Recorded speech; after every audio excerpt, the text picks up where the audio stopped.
Chapter 1519 Untitled. Chapter 1519 Untitled. However, Jun Wuxia was still in a frenzied state, and had no idea that she had injured Emperor Wu. She was behaving like a mad woman. Feng Wu, stop hiding behind other people. Come out. I'm gonna kill you. Come out right now. Jun Wuxia kicked and screamed like a crazy person. Emperor Wu was so furious that he shook. Someone! Emperor Wu bellowed. Take the princess down. Immediately, two stalwart men stepped out. They each took one of Jun Wuxia's arms and pressed her down until she was on her knees. Hasty footsteps came from outside. Seeing that things were going south, Mrs. Dugu and Mrs. Zhua had gone to fetch Empress Dugu to save the day. Empress Dugu arrived to find the mad Jun Wuxia kneeling on the ground. She then saw Emperor Wu, whose cheeks was still bleeding, and the unscathed Feng Wu and Jun Wuxia. She wanted to run to Jun Wuxia's side immediately, but she was more sensible than that, and knew that Emperor Wu was more important. Your Majesty, taking Emperor Wu's hand, Empress Dugu was heartbroken. She then shouted, Doctor! Where's the doctor? Master Chu was away, but luckily Bai the eunuch was around. Bai hurried into the tent with a medical kit, but Emperor Wu stopped him. He walked up to Jun Wuxia and looked at her in frustration and disappointment. Jun Wuxia, when did you become so unruly? Emperor Wu was furious. Not only did you poison Her Majesty, you injured me as well. How dare you? Jun Wuxia had calmed down a little, but she was still very angry. Feeling wronged, she said stubbornly, I didn't poison Her Majesty. I didn't. Empress Dugu interjected and said softly, Your Majesty, you watched Wuxia grow up and she has always been a good girl. She wouldn't have changed so drastically. Your Majesty. Empress Dugu had always been very gentle around Emperor Wu. Taking his hand, she said, Has there been a mistake? Should we give her a chance to explain herself? Your Majesty. Emperor Wu gave in to Empress Dugu's soft voice, and gradually calmed down as she spoke. He glared at Jun Wuxia. Fine. I'll give you a chance. Jun Wuxia bit her lower lip.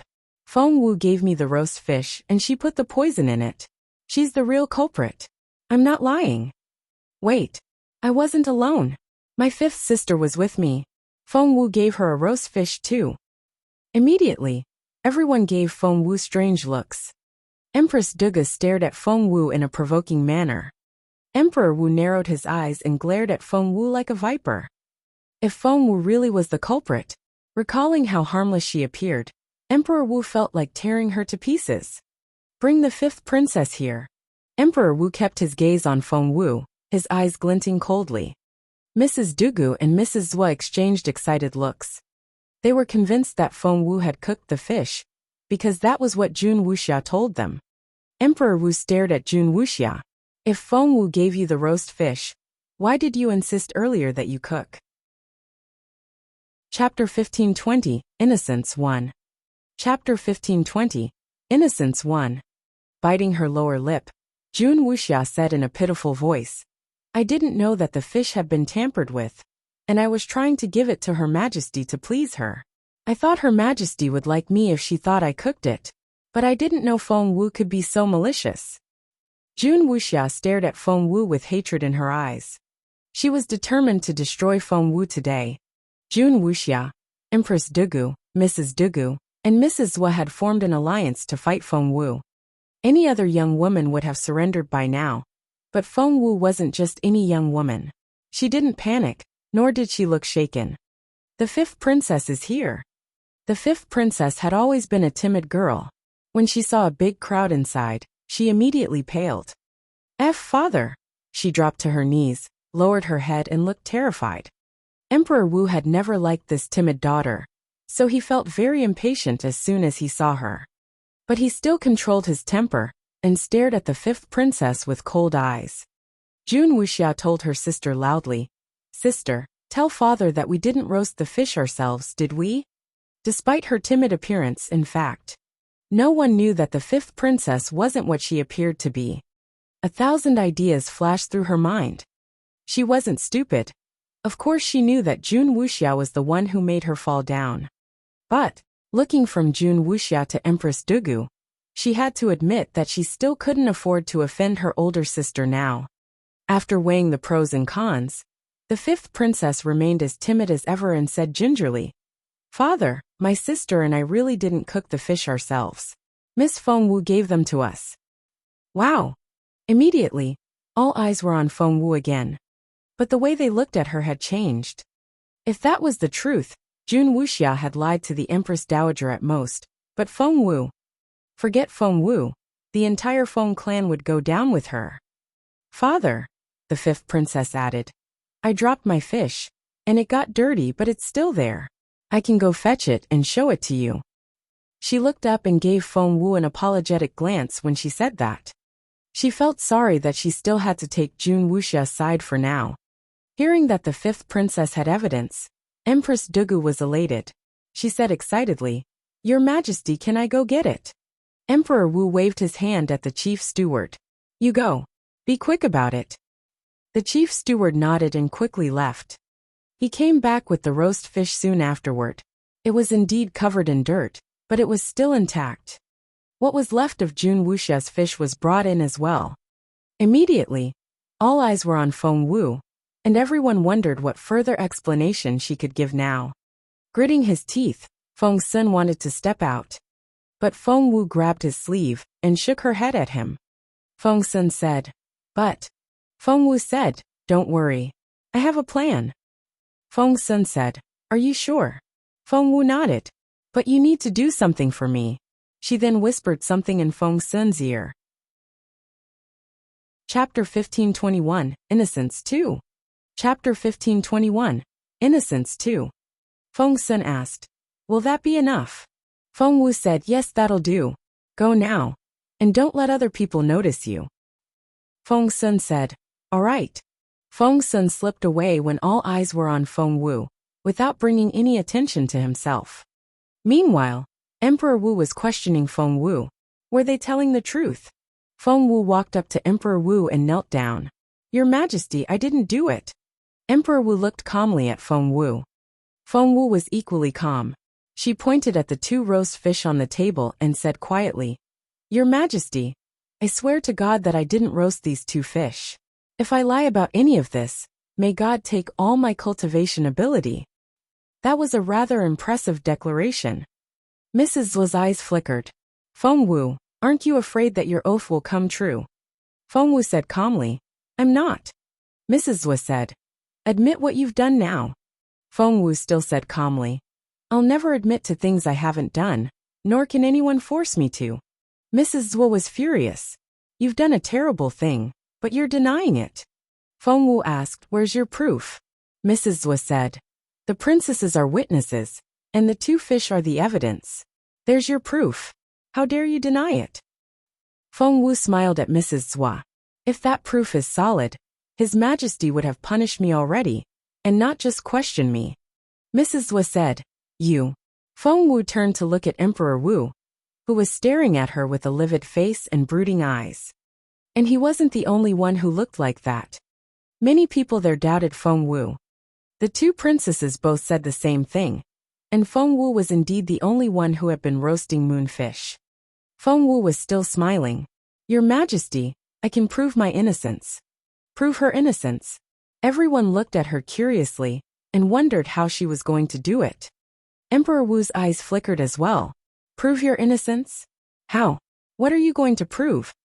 Fengwu smiled. "Princess Jun Wuxia said that I roasted those fish, so I'm going to prove that I definitely didn't." Wait, everyone was intrigued.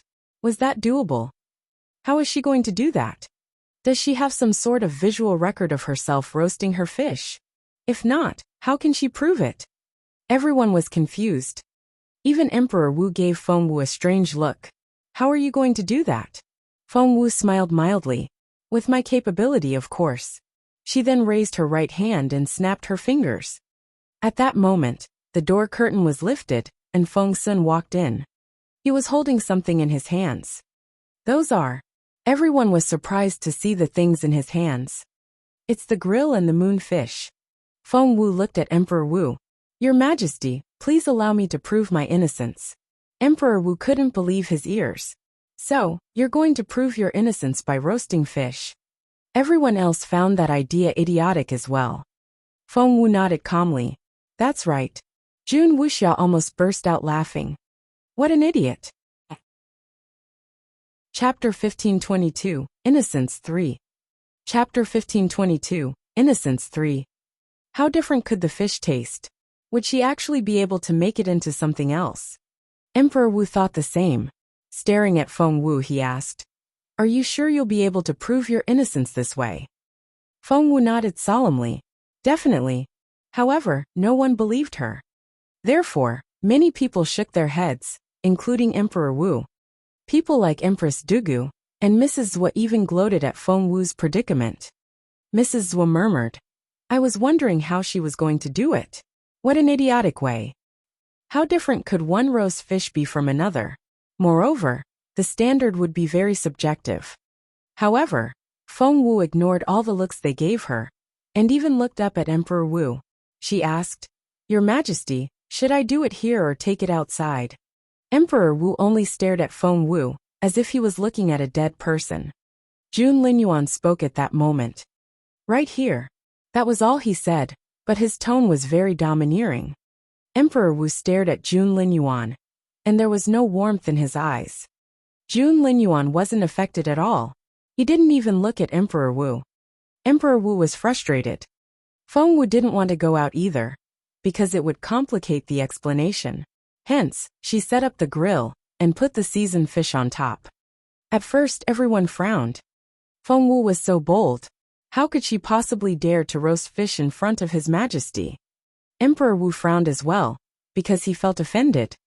However, as time went by, sizzle. When Feng Wu activated her formation, the first hint of the aroma wafted up in the air. Hey, what's that smell? Why is it so nice? Their attitudes toward Feng Wu began to change. But she was just getting started. 3 minutes later, they smelled another aroma. It was even stronger than the previous one. OMG, the less steadfast ones already began to feel their mouths water. Even Mrs. Zhua, who was firmly against Feng Wu, couldn't help but swallow. Seeing their reactions, Feng Sun put his hands behind his back and proudly stuck out his chest. They now knew why he and Xian Yi would fight over a piece of fish, because it tasted like nothing else. No one but Feng Wu could make something like this. The fish would be ready to serve now if Feng Wu had been cooking for Feng Sun and Xian Yi. But she decided to show these people her true capability. Hence, 3 minutes later, the dense spiritual essence doubled again. She could hear people swallowing around her. They were all staring at Feng Wu eagerly. Feng Wu smiled a little and sped up. When the last bit of the thick aroma filled the air, Feng Wu put out the fire with a wave of her hand. A glossy, golden roast fish was presented to the crowd. SSSS. Emperor Wu wanted to act unperturbed and indifferent, but he couldn't control his appetite. He swallowed. People like Empress Dugu and Jun Wuxia were filled with hatred toward Feng Wu. However, when the aroma filled the tent, they started to swallow uncontrollably. Feng Wu looked up and glanced at them. Chapter 1523, Innocence 4. Chapter 1523, Innocence 4. How humiliating. Jun Wuxia didn't dare to even move a muscle. It's just a roast fish. Big deal. But at that moment, someone walked into the tent. It was none other than the Empress Dowager herself. Your Majesty, please go back and lie down. Granny Lan was almost in tears. Feng Wu had tended to the Empress Dowager already, and had written her a prescription. However, the old lady had wandered off when Granny Lan went to prepare the concoction. Following the aroma, she saw the Empress Dowager, who was hovering outside the tent. The Empress Dowager threw Granny Lan's hands off, and cast a stern look at her. Go away. After pushing Granny Lan away, the Empress Dowager quickly walked toward Feng Wu. The others had already turned around when Granny Lan addressed the Empress Dowager, and all they saw was the haggard old lady walking in without her outer robe. The Empress Dowager was always properly dressed and very tidy, but now she was unbelievably casual. Mother! Emperor Wu rushed over toward his mother, and held her hand. But the Empress Dowager only pushed him away. She headed straight for Feng Wu. To be more precise, she was running toward the roast fish. She was attracted by the aroma, but when she saw the roast fish, she looked disappointed. Roast fish? She had tried it before and didn't think much of it. However, after taking a few steps in the opposite direction, the Empress Dowager stopped, turned around, and stared at the fish again. Her gaze was glued to the fish. That was to say, although she was standing in front of Feng Wu, she didn't know that it was the girl who was roasting the fish. Everyone around them looked at Her Majesty in bewilderment. This childish old lady was in stark contrast to the graceful Empress Dowager they knew. She stood in front of the grill, and her hands reached out. She then drew them back, before reaching out again. Emperor Wu was about to go to her, when Feng Wu said quietly, "Her Majesty is in a dreamlike state now. In other words, Her Majesty is sleepwalking." All eyes were on her. Putting her hands behind her back, Feng Wu said calmly, "If someone wakes Her Majesty up now, it's very likely that she'll be very confused. In layman terms, she'll become mentally crippled." Wow! Immediately, everyone held their breaths. Some even covered their mouths with their hands, worried that their breathing might disturb the old lady. What are we going to do now? Emperor Wu didn't realize that he was whispering in Feng Wu's ear. Feng Wu said quietly, "It's quite easy actually. Don't disturb Her Majesty, and let her do whatever she wants. Once the obsession is over, we'll be able to guide her toward going to sleep." Sure. Emperor Wu obeyed Feng Wu's instruction. Meanwhile, the Empress Dowager. She couldn't see anything but the roast fish. Finally, she couldn't suppress her desire anymore and picked up the fish. She gently tore a small piece off and slowly put it in her mouth. She looked very hesitant. She thought she knew what the roast fish tasted like, but she didn't know why she felt so tempted, which was why she looked distracted. However, when she put the first piece into her mouth. Chapter 1524, Innocence 5. Chapter 1524, Innocence 5. Everyone looked at the old lady. The roast fish simply smelled so nice that they all wanted to grab it and stuff it into their mouths. Therefore, they were eager to see how the Empress Dowager would react. But the Empress Dowager was a little slow to do so. She chewed slowly. She frowned at first. The others were intrigued by that frown. Especially people like Mrs. Zhua, who were thrilled. Was it bad? Awful. However, 3 seconds later, the Empress Dowager looked more and more surprised. In the end, she seemed astonished. And her eyes widened as well. The others found it hard to understand, because it was just a roast fish. What could be so astonishing about it? However, the next second, everyone watched as the Empress Dowager rushed toward the grill despite her clumsy movements. She then picked up the fish with both hands the way one would hold a baby.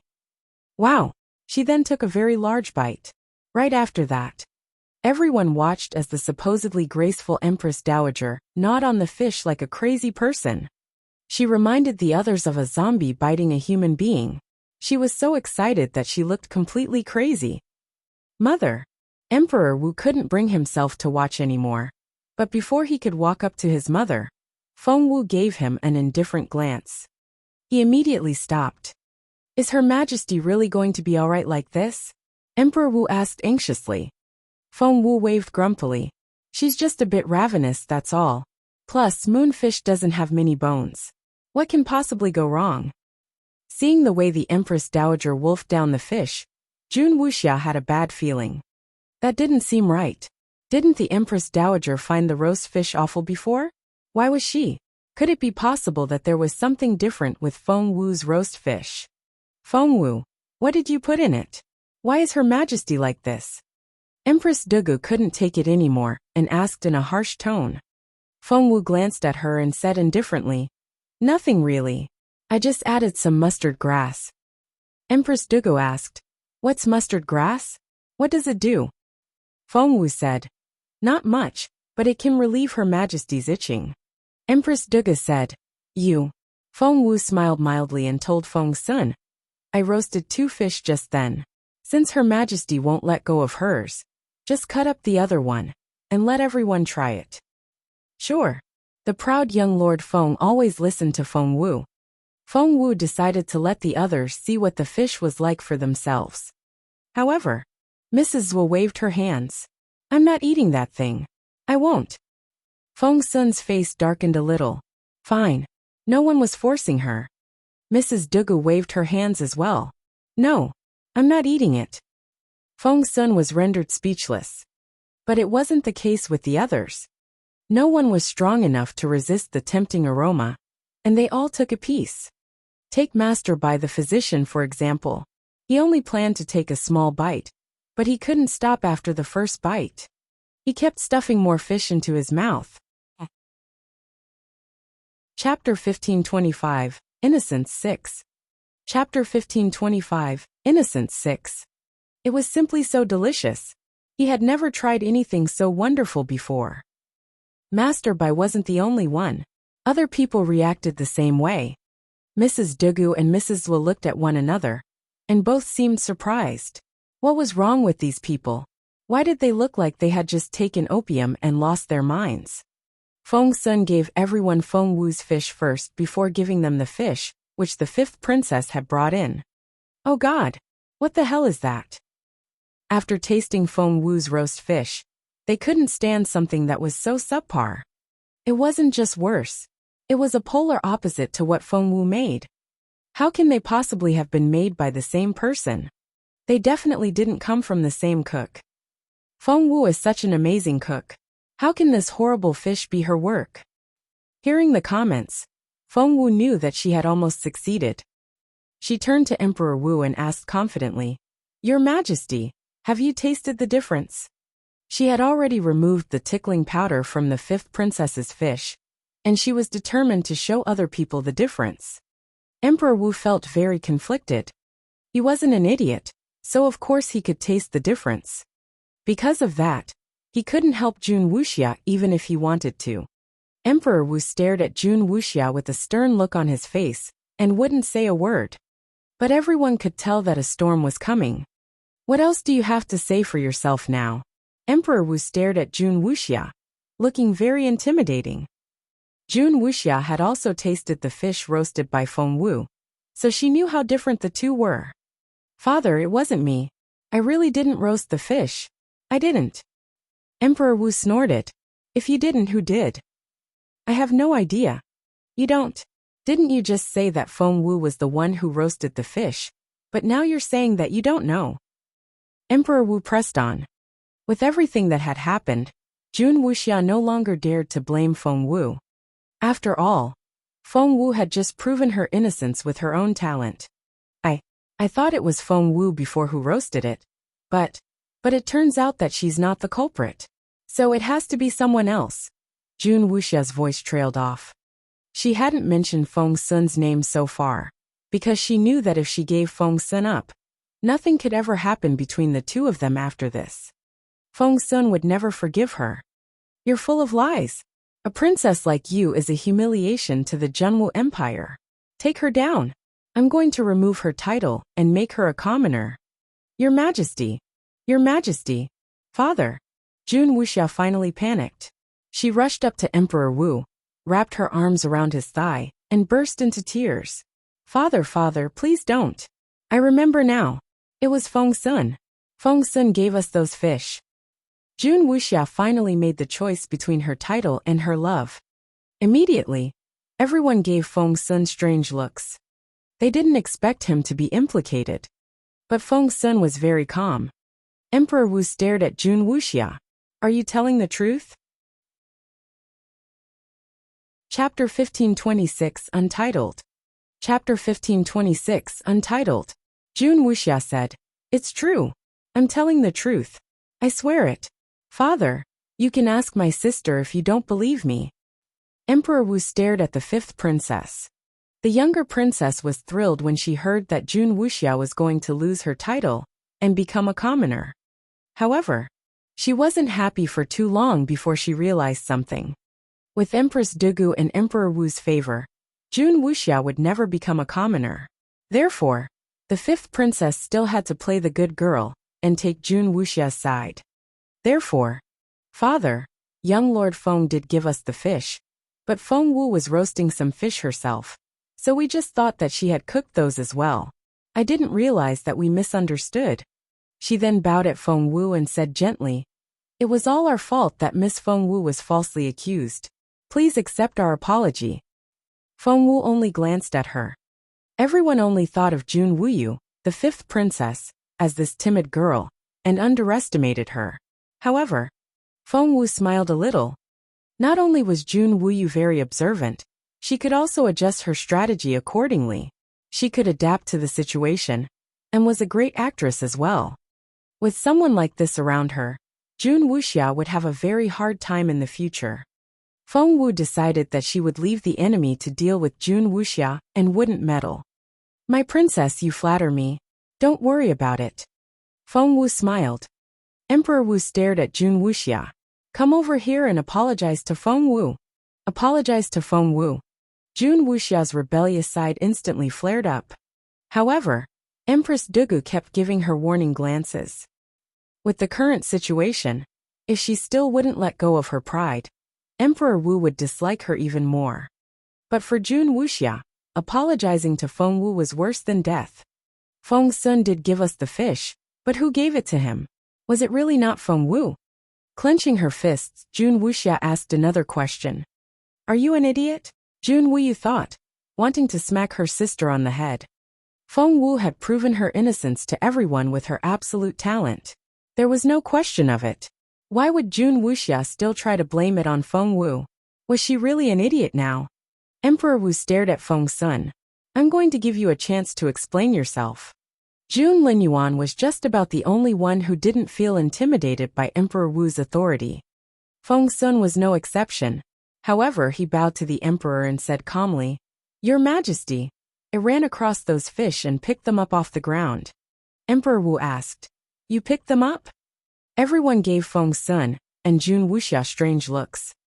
Feng Sun said, "Your Majesty, I was walking past a thick growth of grass and found the fish just lying there. Since it was very close to the campsite, I was worried that they would smell, so I thought I should throw them further away. But to my surprise," he turned around and looked at Jun Wuxia.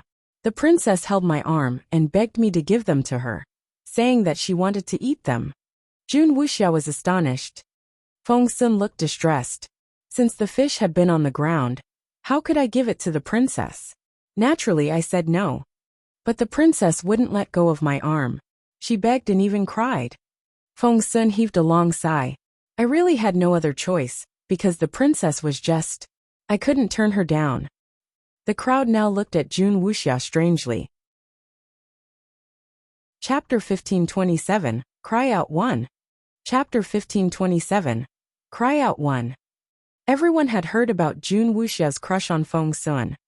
The fact that she was head over heels in love with him was public knowledge. Therefore, everyone believed what Feng Sun said. However, Jun Wuxia yelled, "Feng Sun, you're lying. That's just a load of crap." Feng Sun gave her an awkward look. "Your Royal Highness, I told you then that I found the fish on the ground, and it wasn't edible. And what did you say? You said that you would throw it away for me." However, Feng Sun's tone changed, and he stared at Jun Wuxia in disbelief. "How could you give something you were supposed to throw away to Her Majesty?"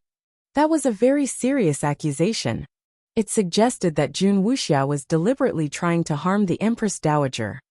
Immediately, everyone stared at her in disbelief. Jun Wuxia was too shocked to speak as well. She had no idea how to refute Feng Sun, and could only shake her head repeatedly. "No, it wasn't like that. You're lying." Feng Sun spoke in a sorry tone as he stared at her. "Your Royal Highness, you knew perfectly well that I was the one who gave you the roast fish. But you tried to blame Feng Wu first, and when you saw that it wasn't going to work, you tried to frame me instead. But the truth is that you knew all along that the fish was found on the side of the road and wasn't clean. How could you let Her Majesty eat it? Did you think you can use Her Majesty's power to kill Feng Wu? My princess, I'm so disappointed in you." Jun Wuxia was astonished. Feng Sun then turned to Emperor Wu and said solemnly, "Your Majesty, I'm telling nothing but the truth. I swear." Jun Wuxia shrieked, "No, it wasn't like that. You're lying. Feng Sun stared at her. How was that a lie? Jun Wuxia shouted. You lied about finding the fish by the side of the road. Feng Wu might still be the actual cook. Feng Sun said. Your Royal Highness, why won't you just admit it? You've seen how well Feng Wu can cook. How can she possibly make something like this? Jun Wuxia said. In that case, maybe you roasted the fish.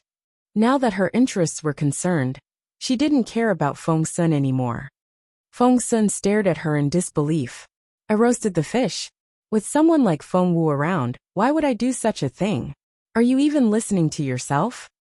Jun Wuxia was speechless. She had completely run out of excuses.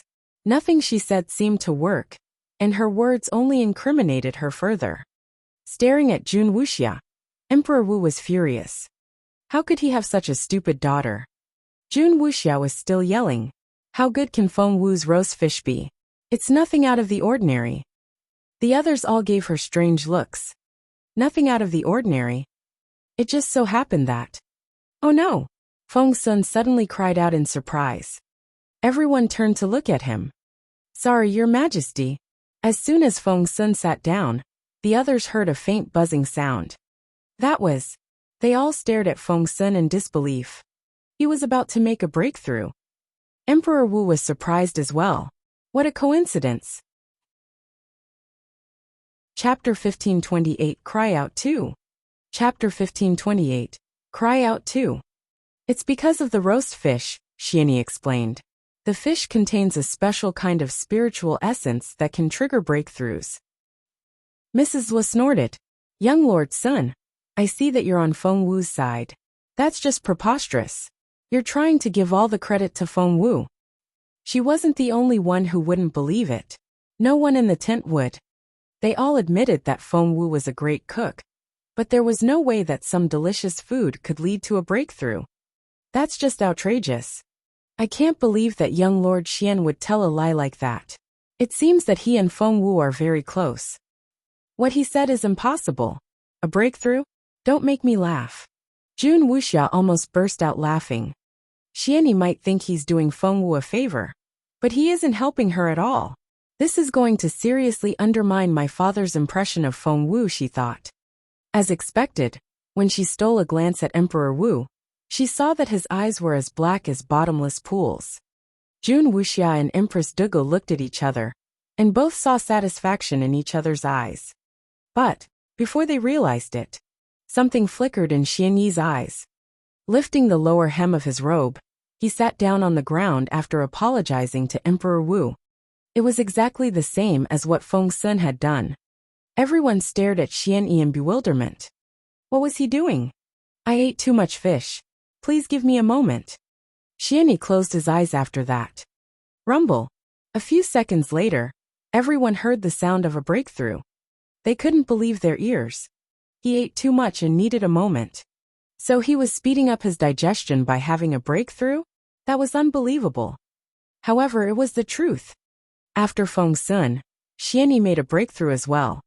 Everyone held their breaths and looked shocked. Is it possible that their breakthroughs have something to do with the roast fish? Can the fish be that extraordinary? It's just roast fish. Maybe Feng Sun and Xianyi have been suppressing their breakthroughs until now. Are you sure? I don't think so.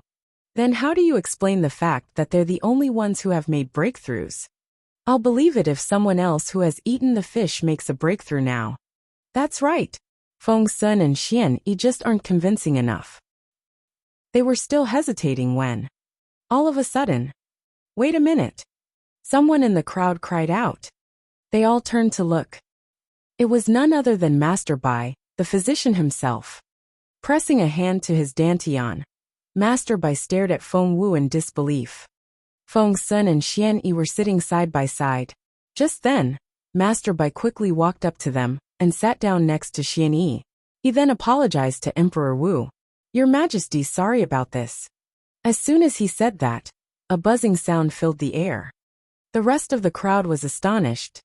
People like Mrs. Zhua had been talking about how Feng Sun's and Xianyi's breakthroughs weren't convincing enough, but they had to face the truth now.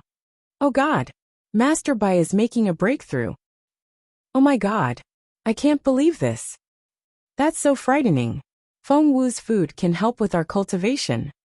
Emperor Wu was shocked. Empress Dugu was shocked. So was Jun Wuxia. And everyone else. Chapter 1529. The Surprising Empress Dowager 1. Chapter 1529.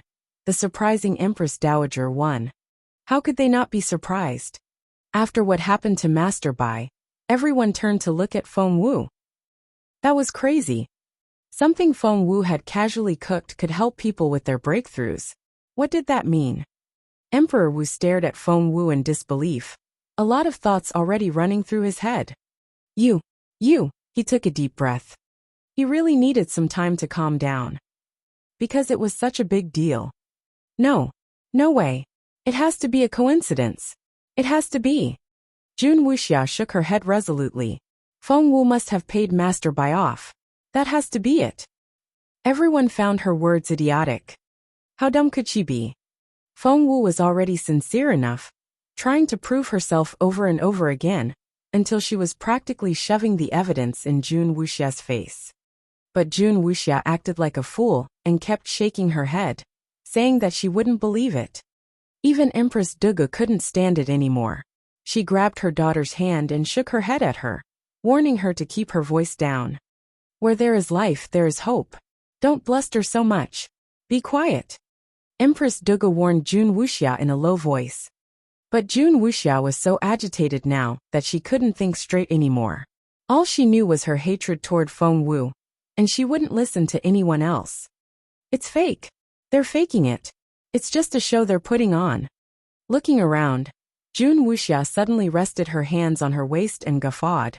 She then pointed at the Empress Dowager, who was still tearing at the roast fish, and said, Feng Wu, if you're that amazing, after the amount of roast fish Her Majesty has eaten, why can't you make her have a breakthrough? If that happens, I'll kneel down and call you my great-grandmother. Everyone stared at her in disbelief. Kneel down and address Feng Wu as her great-grandmother? What was the princess thinking? If Feng Wu was her great-grandmother, she would become Emperor Wu's grandmother and the Empress Dowager's mother. Jun Wuxia had obviously lost her mind. Infuriated, Emperor Wu shouted, "What a load of nonsense! Take her away now." But he was too late. The Empress Dowager was finally full. She rubbed her belly and burped. All would be fine if that was all she did. However, there was a rumbling sound when she burped. Rumble. It was as long and melodious as the sound of a flute. Hearing that sound, everyone fell silent with astonishment. That was... wow. Shit. OMG. Did Her Majesty just... Everyone looked from the Empress Dowager to Feng Wu, then to Emperor Wu. Did Her Majesty just have a bowel movement? I think so. No, she didn't. Can't you see all the spiritual essence rushing toward Her Majesty? That's no bowel movement. That is to say, Her Majesty has. Can it be any more obvious? Her Majesty just had a breakthrough. Everyone then turned to look at Jun Wuxia in bewilderment. Only a minute had passed since Jun Wuxia said those words. Feng Wu, if you're that amazing, after the amount of roast fish Her Majesty has eaten, why can't you make her have a breakthrough? If that happens, I'll kneel down and call you my great-grandmother. Chapter 1530. The Surprising Empress Dowager 2. Chapter 1530. The Surprising Empress Dowager 2. The princess just said that if Her Majesty can make a breakthrough, she'll kneel in front of Feng Wu and address her as her great-grandmother. Well, Jun Wuxia was dumbfounded. She stood there in a trance-like state, as if she had just been struck by lightning. Her brain seemed to have stopped working. Meanwhile, Emperor Wu turned around and stared at Jun Wuxia. If he could, he would smack her head off now. Seeing Emperor Wu's trembling right hand, Empress Dugu knew what he wanted to do. She immediately dropped to her knees. Your Majesty, Her Majesty could really have just had a bowel movement. After all, she's still dreaming. Mrs. Wu also knelt to plead for Jun Wuxia. Your Majesty, the princess is still a child.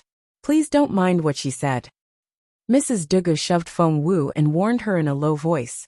Say something for the princess right now. Do you think you can walk away unscathed if something happens to her? Unfortunately, Feng Wu didn't believe in threats. She might have given Jun Wuxiao a hand if these people had spoken nicely, but they tried to threaten her instead. Wrong choice. Feng Wu acted as if she didn't hear her at all. Mrs. Duga stared at Feng Wu with eyes filled with hatred and wanted to kill the girl right there and then. Since she couldn't persuade Feng Wu, she had to beg Emperor Wu instead. Your Majesty, from what I know, Her Majesty indeed only had a bowel movement. Please don't blame the princess for something she didn't do. A bowel movement.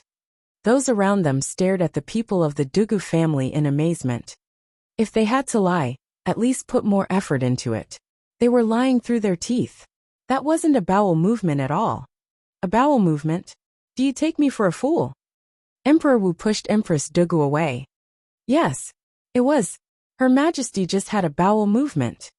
With everything that had happened, Jun Wuxia still insisted that the Empress Dowager hadn't made a breakthrough. Unless Her Majesty does it again, I'll never be convinced, even if Your Majesty kills me for it. Jun Wuxia spoke stubbornly as she knelt. She raised her chin, looking as proud as a swan. Lady Northern Feng had arrived when no one was looking, and she shook her head in resignation. Having such a princess was such a humiliation for the royal family. Emperor Wu probably felt the same way, because he kept pointing at Jun Wuxia with a trembling finger. After everything that has happened, you're still brazen enough to argue with me? Do you have any shame at all? Jun Wuxia, I was so wrong about you. This is your true self. I won't believe it. I won't. Unless Her Majesty. Before she could finish, the Empress Dowager farted, long and loud. Elated, Jun Wuxia looked up, her twinkling black eyes reminding one of stars in the sky. Father, listen. Did you hear that? That's a bowel movement, isn't it? Her Majesty is. However, she was still talking excitedly when she heard a slight rumbling sound. The spiritual essence gathered to once again wrap around the Empress Dowager. What? OMG. Is that what I think it is? Her Majesty is. Feng Wu really is incredible. Immediately, everyone stared at Feng Wu in disbelief, as if they had just seen God. Chapter 1531, The Surprising Empress Dowager 3. Chapter 1531, The Surprising Empress Dowager 3.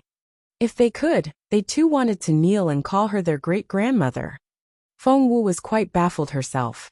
Until Feng Sun tugged her sleeve. His breakthrough was over, and he had returned to Feng Wu's side when she wasn't looking. He was now looking at her with a complicated emotion in his eyes. Xiao Wu, you're still ours, aren't you? Feng Wu rolled her eyes at him. What do you mean? Pressing his lips together, Feng Sun said more directly. Do you know how many people will try to follow you around from now on? Do you know how popular you're going to become? Do you know how much Feng Yanfeng and his family will regret what they've done? So you're still my sister, aren't you? Feng Sun studied Feng Wu's face carefully and tentatively asked for her opinion. Feng Wu was filled with emotion. Back in northern border city, Feng Sun had been friendly toward her, but still couldn't hide his sense of superiority. But now, he was asking gingerly if she was still his sister. She smacked Feng Sun's head and said grumpily, What are you talking about? Of course I'm still your sister. Don't you want to be my brother anymore? Ha ha ha.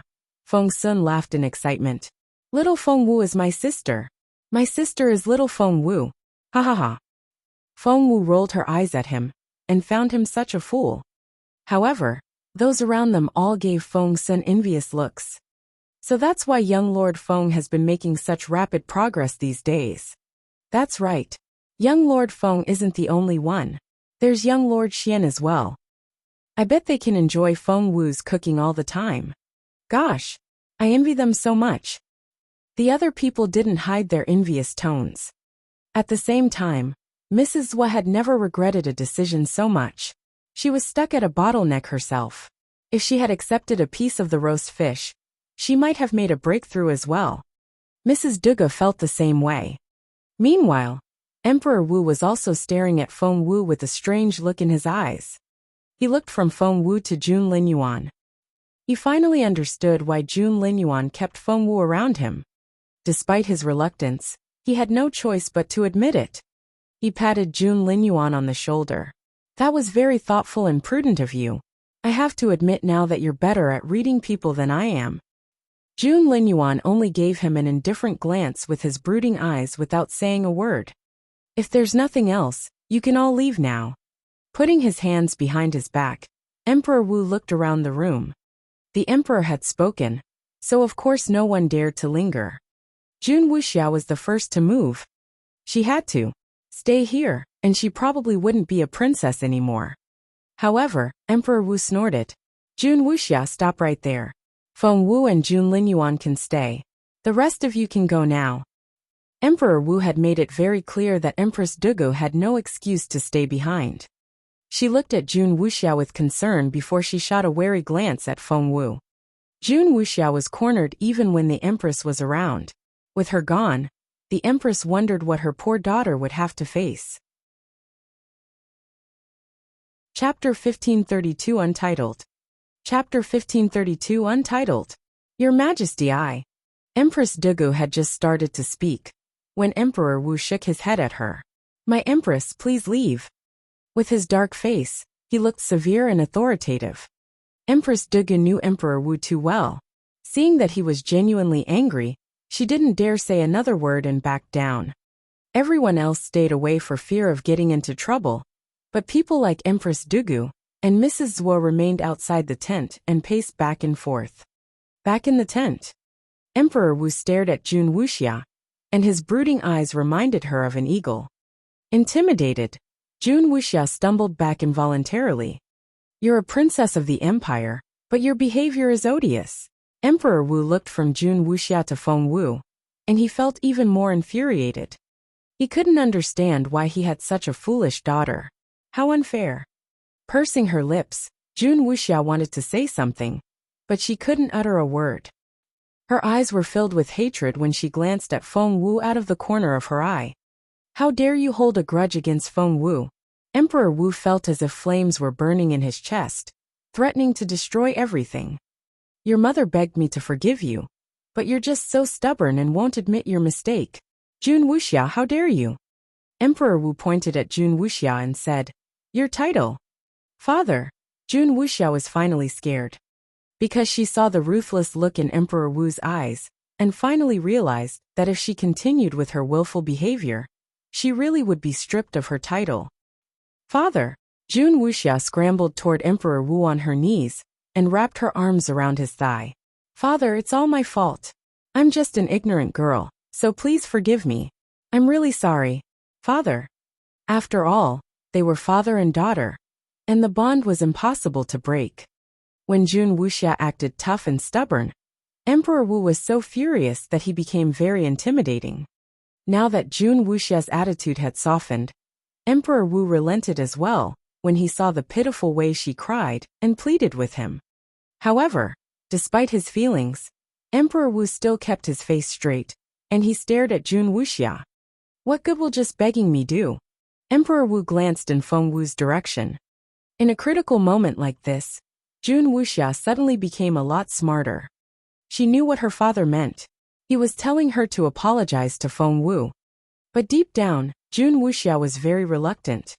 She was a proper princess, and Empress Dugu was her mother, making her far more superior to other princesses. But now she had to apologize to a commoner. But if she didn't apologize? Clenching her fists and grinding her teeth, Jun Wuxia shook from head to toe. She slowly walked over to Feng Wu and gave a deep bow. I'm sorry. There, she finally said it. She burst into tears as soon as she spoke before she turned around and ran out. She moved too fast for anyone to stop her. Now that she had apologized, Emperor Wu didn't know what to do with her after she fled. She's incorrigible, Emperor Wu said angrily. But after all, Jun Wuxia had apologized, so Feng Wu said calmly, Your Majesty, please don't be mad. Her Royal Highness is still young.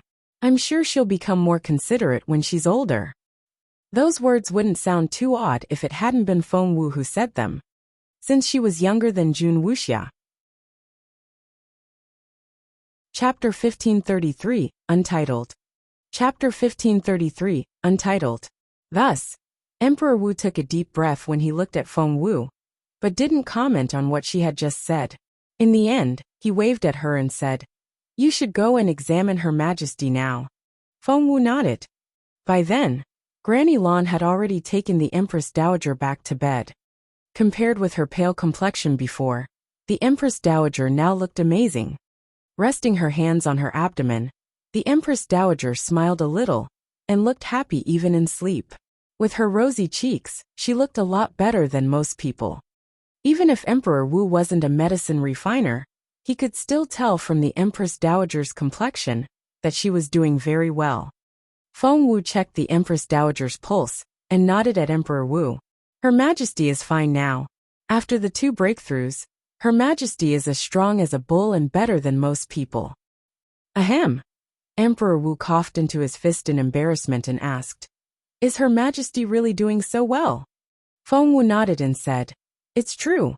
Her Majesty has overcome her bottleneck. She's now filled with spiritual essence and couldn't be any more nourished. So please don't worry." She then turned to leave. But Emperor Wu stopped her. "Xiao Wu," he cleared his throat. Feng Wu frowned a little and had a bad feeling. She was right to feel that way.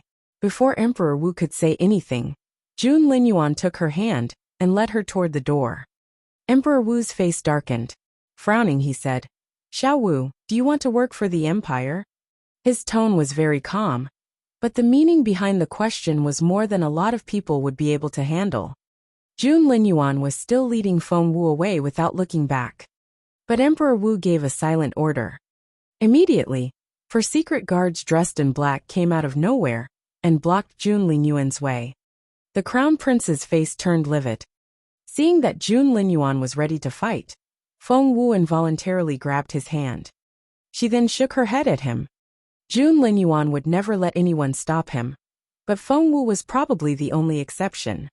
His right fist unclenched when Feng Wu held his hand, and the tension in it immediately disappeared. Emperor Wu's authoritative voice came from behind them. "Feng Wu, are you going to work for the Empire or not?" If his attitude could be considered mild the first time, when he asked again, a slight anger could already be detected in his tone. There was also something threatening contained in that question.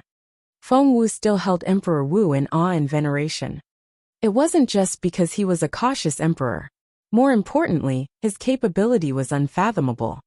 Jun Linyuan could afford to act willful with his father, but she wasn't strong enough to do that yet. Turning around, Feng Wu looked calmly at Emperor Wu. "Your Majesty, what do you mean?" Emperor Wu smiled. "I see that you're a great cook. How would you like to sell that recipe to the royal family?"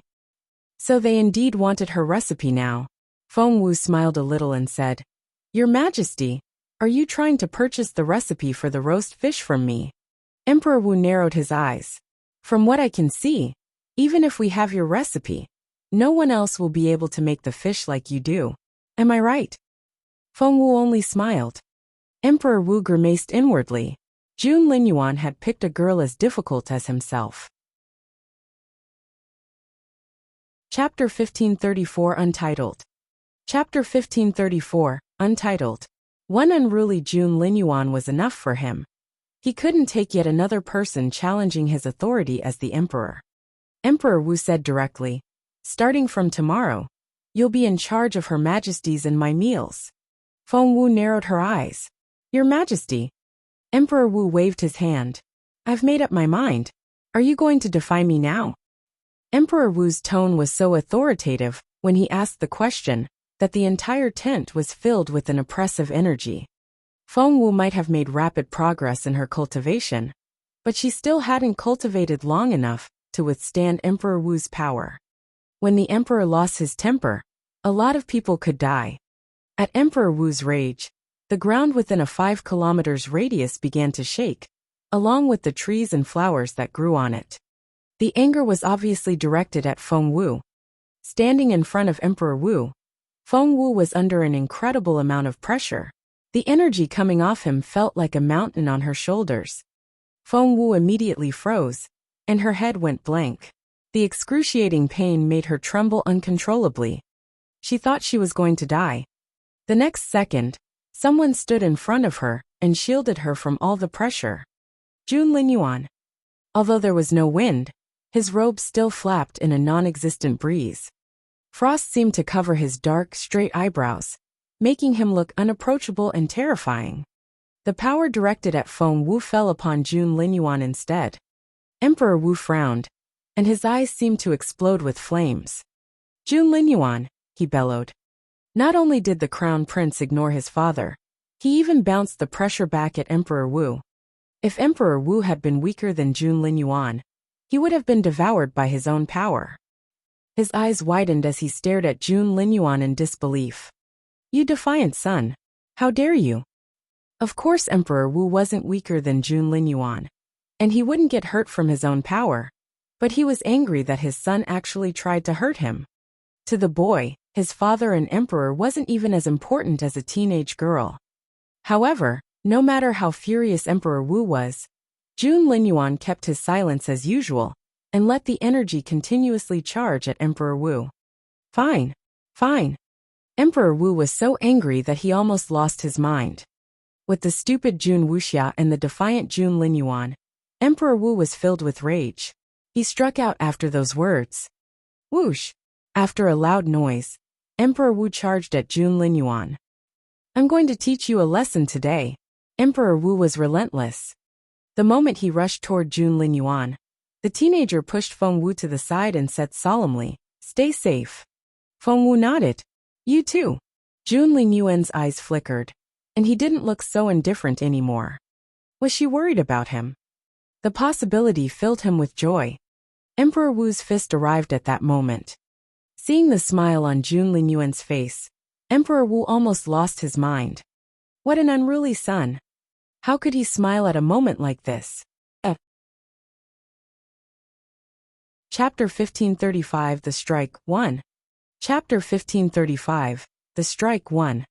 Emperor Wu didn't expect to see Jun Linyuan smile, and he almost fainted with rage. You defiant boy, he bellowed, then pushed off of the ground with his toes and lashed out with his sword. Feng Wu had already moved to the side, and all of Emperor Wu's rage was directed at Jun Linyuan. But she could still sense the energy coming off Emperor Wu's sword, which froze the air and shattered it into tiny pieces that looked like ice shards. How terrifying that strength was. The cold wind froze Feng Wu to the bone. She followed Emperor Wu's sword, and let her gaze land on Jun Linyuan. She had always known that Jun Linyuan was extremely talented and very advanced in his cultivation, but he still needed time to reach his full potential. Would he be able to withstand Emperor Wu's strike? Feng Wu narrowed her eyes, and didn't realize that she was concerned about Jun Linyuan. Despite the murderous energy coming at him, Jun Linyuan stood his ground without so much as moving a muscle. Emperor Wu was holding the Emperor's sword. It was a sword blessed by God and nature. With his rage, the energy coming off it was lethal enough to kill. Would Jun Linyuan be able to fend it off? Feng Wu had thought that she was a calm person, and that she couldn't care less about Jun Linyuan's safety. However, when the sword struck at Jun Linyuan, Feng Wu's heart was beating so fast that it threatened to jump out of her mouth. She even forgot to breathe. Jun Linyuan, watch out. Pressing a hand to her chest, Feng Wu cried out. All of Jun Linyuan's attention was focused on the battle. He didn't turn his head, nor did he make a sound, but he nodded. He wouldn't have reacted to anyone else at a moment like this. But it was Feng Wu, and to him, she was more important than anything. Seeing Jun Linyuan's reaction, Emperor Wu was astonished. Because only masters like Jun Linyuan and him truly understood how dangerous it was to be distracted in a battle like this. But Jun Linyuan, that brat, how could he answer her at a time like this? It was like he had a death wish. Emperor Wu threw a dirty look at Feng Wu. It was malicious and relentless. There was even something murderous about it. But at that moment, Jun Linyuan started moving. He drew out Sky Destroyer from behind his back. Clang! The two swords met in midair. Instantly, the impact made a loud metallic sound, sending sparks everywhere. A shockwave spread out from the two swords. Rumble! Bang! Spiritual essence exploded. The tent was made from top-quality material that contained explosion-proof features of the highest grade. But at the impact, pop pop, the Empress Dowager's tent fell to pieces in front of their eyes. The cloth fell to the ground like falling leaves, and all the furniture broke into tiny pieces. Even the ground was covered with web-like cracks. Was the impact only confined to this tent? Of course not. The tent was at the center of the collision, but the impact spread out in all directions. Hence, all hell broke loose in the campsite. Chapter 1536, The Strike 2. Chapter 1536, The Strike 2. What's going on? What's going on? Are we being attacked? Are we? It's Her Majesty's tent. Oh my God. All the influential families that had accompanied Emperor Wu here panicked and looked very anxious. But what they saw when they rushed over was countless imperial guards had surrounded the Empress Dowager's tent. With their solemn expressions and the murderous look in their eyes, the atmosphere felt very tense. Master Dugu and Master Zhou arrived first, followed by Lord Mu and the others. If the atmosphere had already frightened them, when they saw the damaged tent, they almost fainted. That was because their emperor was holding his emperor sword. Opposite him, the crown prince was holding his sky destroyer. They stood there facing each other. The two of them were at loggerheads, and a battle could break out at any moment. No, it wasn't going to break out. It was already happening. That frightening strike was part of their confrontation. OMG. Holy crap. This is crazy. I can't believe it. His Majesty and His Royal Highness are fighting. How? What was the reason behind this fight between the Emperor and the Crown Prince? It could be as small as a quarrel between the father and son, but it could also be as severe as a coup to depose the Emperor. Immediately, everyone gave Jun Linyuan complicated looks. And they all forgot to speak. To them, Jun Linyuan was indeed unfathomably capable, and no one was as suitable a candidate for future emperor as he was. But he was only an emperor to be. How could he draw his sword against his father? Had he lost his mind? Was the Jumwu Empire going to fall into chaos? Many senior officials who had remained neutral were filled with sorrow and started worrying about the empire. Those who supported Jun Linyuan, such as the head of the pavilion of the Imperial Library, were worried sick. Sweat trickled down the man's forehead. People like Master Dugu and Master Zhou, who opposed Jun Linyuan, were thrilled and could hardly contain their excitement. Both Emperor Wu and Jun Linyuan were furious. Energy filled their swords. The air seemed to freeze again. Everyone was affected by the tension in the air. A furious emperor and an equally angry crown prince. It was as if one wrong move and the world would collapse. Everyone's hearts were about to jump out of their throats. Where's Her Majesty the Empress Dowager? Yuan Qian, the head of the pavilion of the Imperial Library, walked back and forth with trembling fists. That's right. Where's Her Majesty? Right now, only Her Majesty can stop this fight.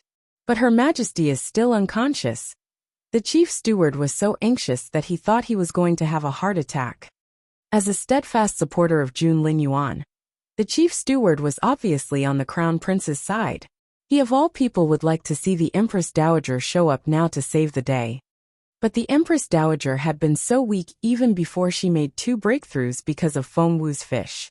She had been stretched so thin by everything, so no matter how loud it was outside, she was still fast asleep. The chief steward was extremely concerned as he looked at the Empress Dowager, who was sound asleep. Your Majesty, please wake up. Otherwise, the world may have changed the next time you open your eyes. Chapter 1537, The Strike 3. Chapter 1537, The Strike 3. The chief steward wasn't the only one who thought that way. Everyone stood on tiptoe and craned their necks, hoping that the Empress Dowager would show up out of the blue, save the day, and end this terrifying confrontation. But what the chief steward told them only made them despair. Her Majesty is still unconscious. What do we do now? What are we going to do? Who else can stop this fight? This is a disaster. Oh God. The Empire. What's going to happen now? Meanwhile, Emperor Wu was glaring at Jun Linyuan with eyes that could spit fire. Of course he knew that everyone was watching. Because of that he felt utterly ashamed. It was already humiliating to fight his son in public, but the brat wouldn't back off, and acted so stubborn. Emperor Wu was furious. Even if he wanted to stop, he still needed an excuse. But, with the Empress Dowager unconscious and Empress Dugo hiding away, none of the officials dared to move any closer. No one was there to provide Emperor Wu with a proper excuse. He glowered at Jun Linyuan, and pointed his sword at him. "You brat! Are you going to keep doing this?" It was a very obvious hint. All the brat needed to do was admit his fault and back off. That way this could end. But Jun Linyuan was as dauntless as ever. "Of course," he said without hesitation. Emperor Wu almost had a heart attack. What a defiant son. With everyone watching, he would lose all his authority as an emperor if he couldn't keep his son under control. Emperor Wu was forced to keep going. "Fine. If you really have a death wish, I'll give that to you." Emperor Wu pointed at Jun Linyuan with his emperor's sword, and spiritual essence instantly gathered around him. Immediately, all the spiritual essence around him rushed toward him, until it was absorbed by the sword. The same thing happened to Jun Linyuan as well. Murderous intent filled the air. The battle felt like a sword hanging over everyone's head which could fall at any moment. "Your Majesty, please don't." Yuan Xian, the head of the pavilion of the Imperial Library, knelt down first and pounded his forehead on the ground as he cried, trying to persuade the emperor and the crown prince. Yuan Xian was an influential court official. He was already advanced in his years, and a respected figure. Apart from Grand Secretary Fang, he was almost the most highly ranked civil official. Therefore his pleading was very significant. Behind him, all the other officials and their family members knelt down as well. "Your Majesty, please forgive His Royal Highness. Your Majesty, His Royal Highness is still young.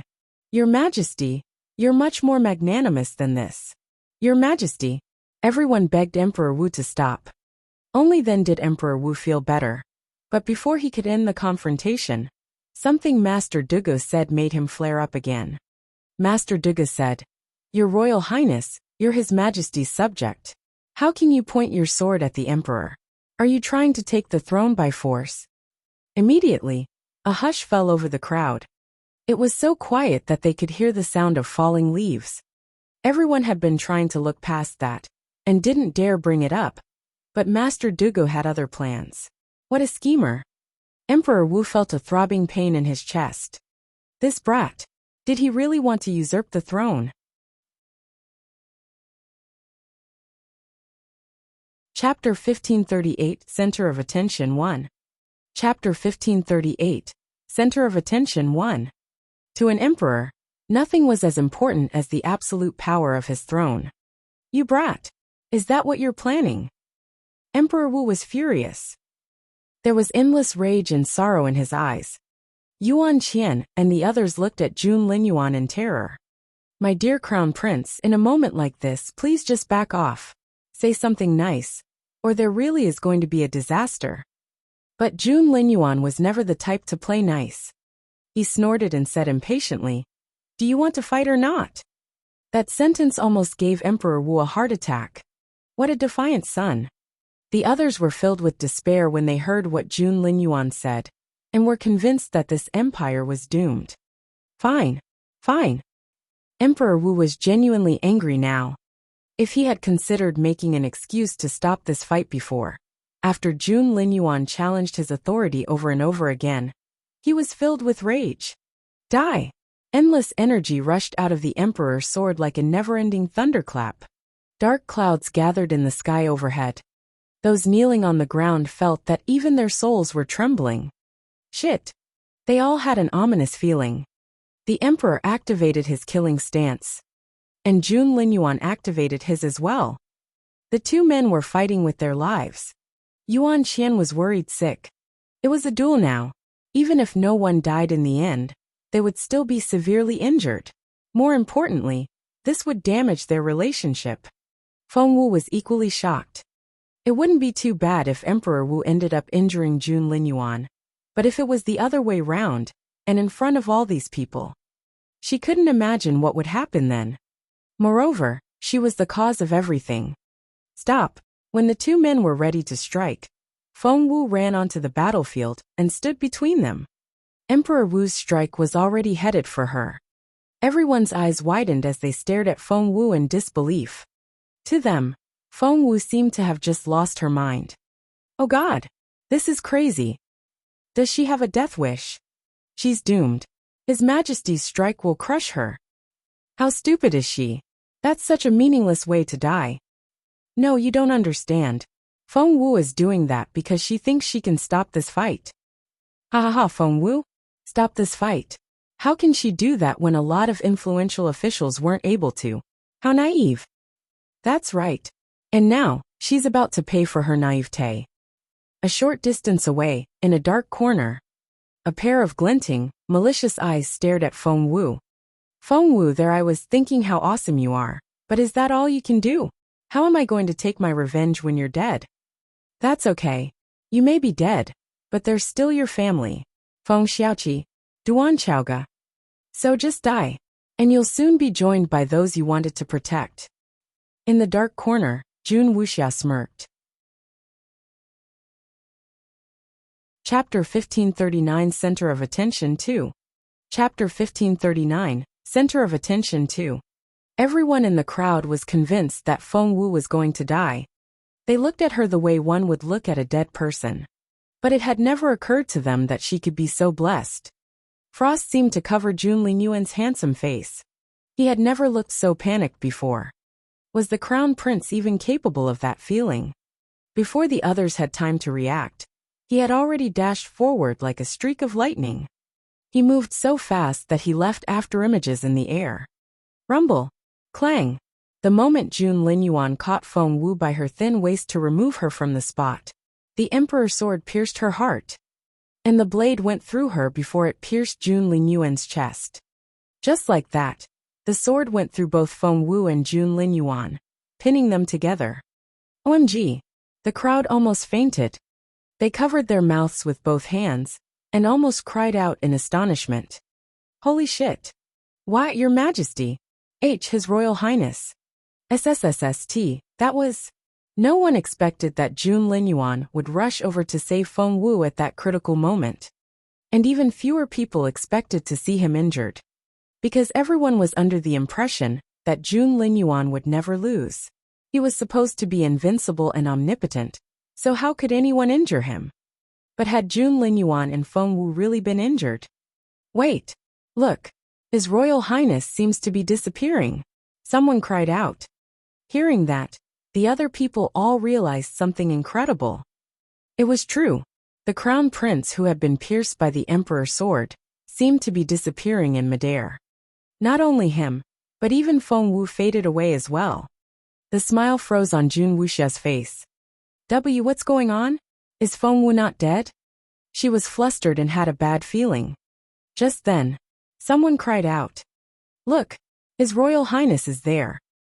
They followed the person's finger and felt greatly relieved. Up in the air, their crown prince was holding Feng Wu by the waist. The lower hems of their clothes flapped and tangled together in the wind as they slowly landed. Only then did the others realize that the sword had only pierced Jun Lingyuan's afterimage. He had simply moved too fast, and his actual form had only just landed. As the crown prince landed with Feng Wu, the emperor's sword flew through the air to hit a cliff in the distance. Rumble! The impact shook heaven and earth. As everyone watched, the cliff that towered into the clouds crumbled and collapsed like a pile of sand. It used to be a mountain, but it only took the sword a split second to destroy it completely. What kind of power was that? Imagine what would happen if it had struck a person. It would be so horrible. Feng Wu had yet to recover from the shock. Emperor Wu had regretted it as soon as he made that strike. He gradually came back to his senses and calmed down. Seeing the way Jun Lingyuan wrapped his arms around Feng Wu in a protective way, Emperor Wu didn't know what to say. Chapter 1540 Center of Attention 3. Chapter 1540 Center of Attention 3. With Emperor Wu remaining silent, and the Empress Dowager absent, no one else dared to speak. Hence, an awkward silence filled the air. Looking around, Feng Wu saw the malicious look in Master Duga's eyes, and her stomach lurched. She couldn't let Master Duga drive a wedge between the father and son again. Emperor Wu was all about saving face, and Jun Linyuan was dauntless. Being alienated from his father wouldn't do Jun Linyuan any good. Taking Jun Linyuan's hand, Feng Wu said tentatively, "Didn't you say that we could eat after you and His Majesty compare notes? Now that it's done, can we go now?" Compare notes. Everyone stared at Emperor Wu and Jun Linyuan in amazement. So, what happened between them was only a friendly exchange of blows, and not a life-and-death duel. Even Emperor Wu was surprised. He was amazed by Feng Wu, because she had resolved the conflict as effortlessly as that, and had even offered him the perfect excuse. Master Duga stared at Feng Wu with piercing eyes. That damn girl. He should never have given her the chance to speak. By defining the fight as a friendly competition, she had easily resolved the situation. Since it wasn't a confrontation between the father and son, an attempt to usurp the throne was no longer a possibility. But what Master Duga didn't know was that Feng Wu was only getting started. Holding Jun Linyuan's hand, Feng Wu said gingerly, "You're still so young, and have only cultivated for a few years, so it's only natural that you lose to His Majesty.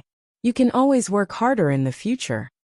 Master Duga was already staring at Feng Wu. When he heard those words, he opened his eyes so wide that his eyeballs almost fell out. Not only did she resolve the situation, she managed to offer Emperor Wu such a great excuse. Moreover, she laid a foundation for a potential exchange between the father and son in the future. Feng Wu was amazing. Just when everyone else thought that she was going to say something even more unexpected, Feng Wu looked up at Jun Linyuan with her clear doe eyes. She then moved closer and whispered in his ear, "Jun Linyuan, I'm hungry." She put his hand on her flat stomach. Gurgle. Her stomach growled right at that moment. In the distance, no one could tell what Feng Wu said to Jun Linyuan. All they saw was her putting his hand on her belly. Everyone's faces darkened. It was especially the case with those who despised Feng Wu, and their eyes glinted coldly. They couldn't believe it. How could Feng Wu still try to seduce the crown prince in a moment like this? The crown prince and his father were still at loggerheads, so of course he wouldn't listen to her. But to their surprise, Jun Linyuan only glanced at Feng Wu, before he took her hand and calmly walked away. All the others saw was his straight back. Well, that was... The rest of the crowd felt like fainting. They couldn't believe their eyes. Feng Wu just walked away with His Royal Highness like that. No, that's not possible. I don't buy it. Feng Wu can't have such influence. The confrontation had been between the Emperor and the Crown Prince, the two most influential figures in the empire. How could a girl like Feng Wu change anything? Chapter 1541 Center of Attention for Chapter 1541 Center of Attention for Mrs. Zhua had the biggest frown on her face. She believed that her Zhua Qingwan was the future wife of the Crown Prince. Who the hell did that Feng Wu think she was? Hearing everyone else's exclamations, Mrs. Zhua felt even worse. Seeing her reaction, Mrs. Dugu couldn't help but say, "I think His Royal Highness himself wanted to leave in the first place, and what Feng Wu said only gave him a good excuse. That's why it seemed like she was leading His Royal Highness away." Everyone exclaimed with surprise when they heard that explanation. "You have a point. That was indeed what happened. You're right. That should be the case." No one wanted to admit Feng Wu's actual influence, so they accepted Mrs. Duga's explanation right away. However, some people were smarter than they were. Emperor Wu's eyes glinted coldly as he watched Jun Linyuan and Feng Wu leave. Everyone thought that he was staring at Jun Linyuan, but Emperor Wu was actually staring at Feng Wu. Feng Wu. Emperor Wu narrowed his eyes. Before, Empress Dugu told him that a master oracle had predicted that Feng Wu was capable of turning the world upside down, but the emperor hadn't believed it at the time. Now, however, it seemed that the master could be right. Turn the world upside down? Emperor Wu wondered if that referred to his empire, and he looked alarmed. Little did Feng Wu know that by temporarily resolving the issue between Emperor Wu and Jun Linyuan, and giving Emperor Wu an excuse, she had successfully put the emperor on guard. Maybe she would have thought twice if she knew this was going to happen. Jun Linyuan quickly led Feng Wu away. With his long legs and large strides, Feng Wu had to trot to catch up with him. Just then, ding! She heard a pleasant sound in her head. The 6th trial has been completed. That voice made Feng Wu so relieved that she wanted to jump around. Yeah, she had finally finished this task. Her 18 days working as Jun Linyuan's maid were finally over. Oh God! Feng Wu was so excited that she wanted to run around and laugh out loud. Ha ha ha! She finally wasn't a maid anymore. Talk about freedom! She finally wasn't under Jun Linyuan's control. Stop fidgeting! Jun Linyuan had no idea why the girl was so excited. Even her hand was trembling in his. But Feng Wu was as happy as a bird out of its cage. Let go of me, she prompted Jun Linyuan. The crown prince frowned a little, and his jaw tightened. It was obvious that he was unhappy.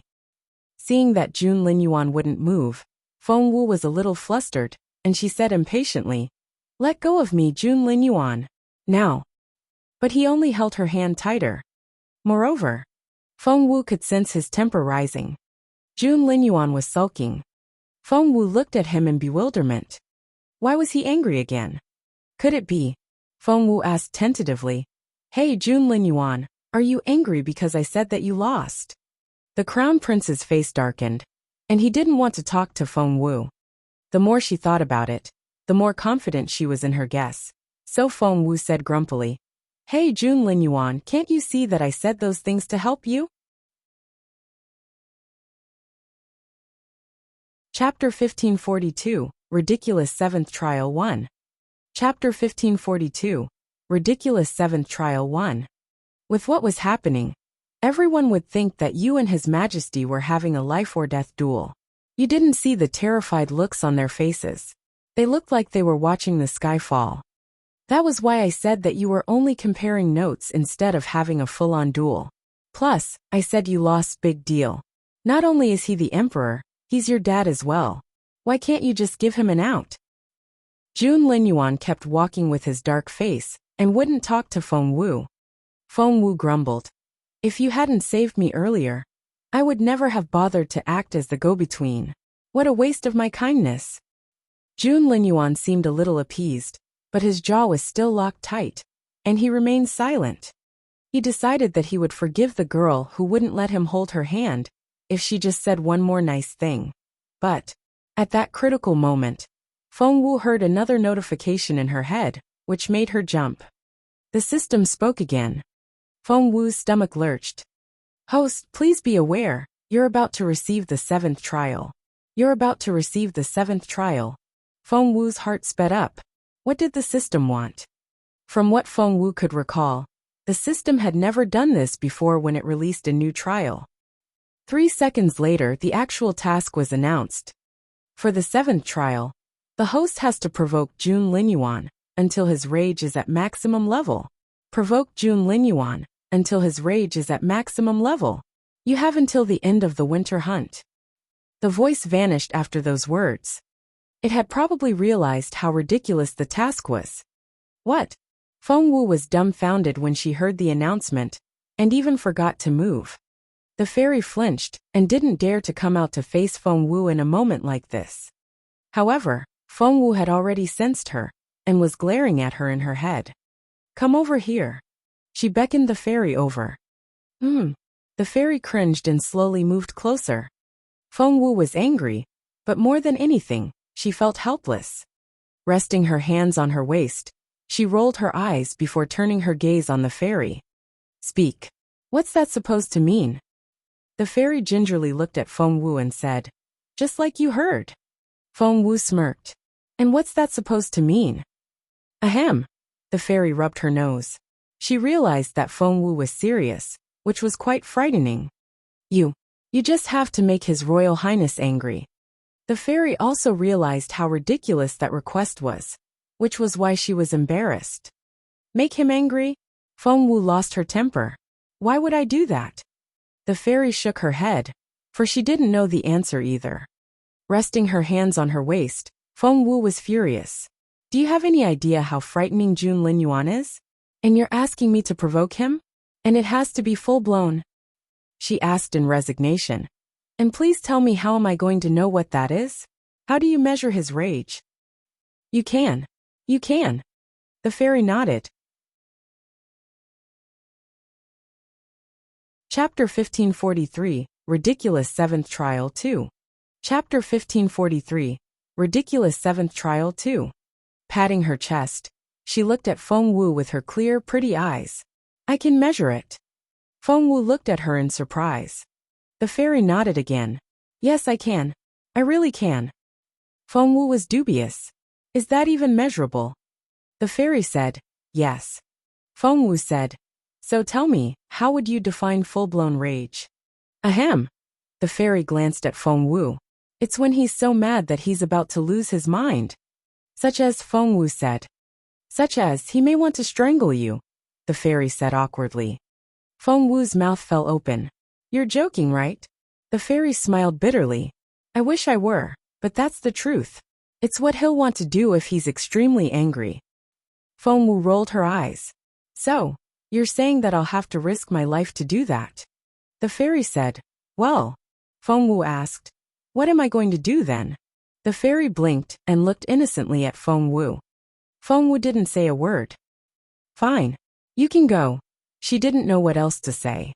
Hearing that, the fairy immediately vanished from the spot, running so fast that it didn't suit her adorable style. Feng Wu didn't say a word. By then, Jun Linyuan had already become angry. He was holding Feng Wu's hand. Although the girl stumbled after him, she wouldn't even make a sound. Was she that reluctant to hold hands with him? The more he thought about it, the angrier Jun Linyuan became. Feng Wu returned to herself, and when she looked up at Jun Linyuan, there was something complicated in her eyes. All of a sudden, she felt rather sympathetic toward him.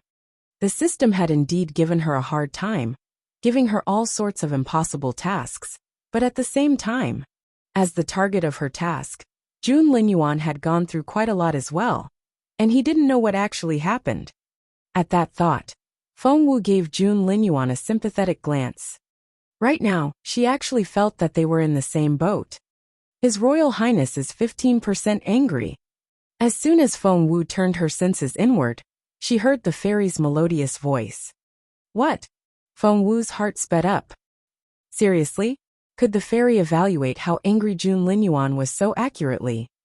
Moreover, she was only getting started. But Jun Linyuan was already 15% there? Feng Wu's eyes lit up, and she didn't find the prospect so hopeless anymore. She held Jun Linyuan's hand, and sounded pleasantly surprised. Jun Linyuan, are you mad? She couldn't hold back her excitement when she said that. The Crown Prince was even angrier when he heard that. What was that supposed to mean? Why was she so happy to see him angry?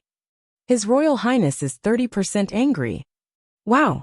Feng Wu almost jumped up and down on the spot. That was amazing. Jun Linyuan was so easy to provoke, and the task didn't seem difficult at all.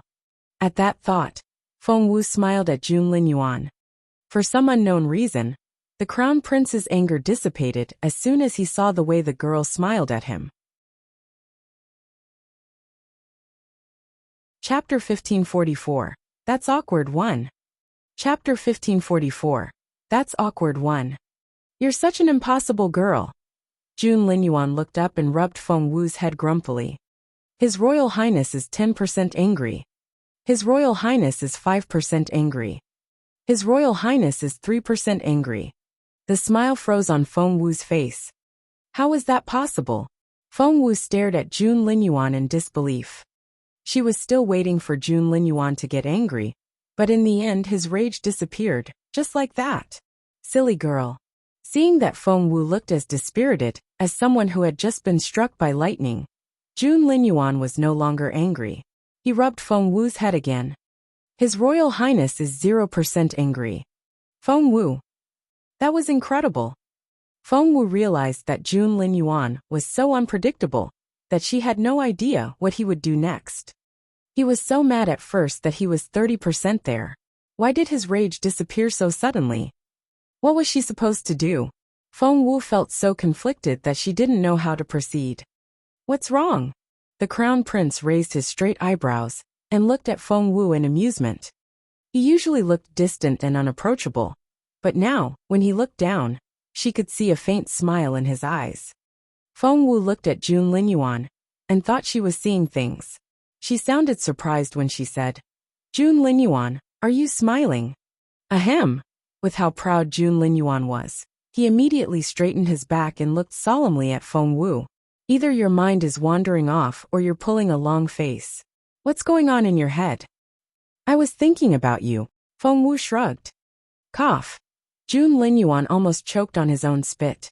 That was way too straightforward. However, he secretly enjoyed it and was immediately in a good mood. Poking Feng Wu in her smooth forehead, he said, "Who gave you the permission to think about me, the crown prince?" Feng Wu was dumbfounded. She was only trying to figure out why Jun Linyuan was no longer angry, and it wasn't what he was thinking. He had misunderstood her. But before Feng Wu could explain, Jun Linyuan crossed his hands behind his back, raised his chin, and spoke in a proud tone.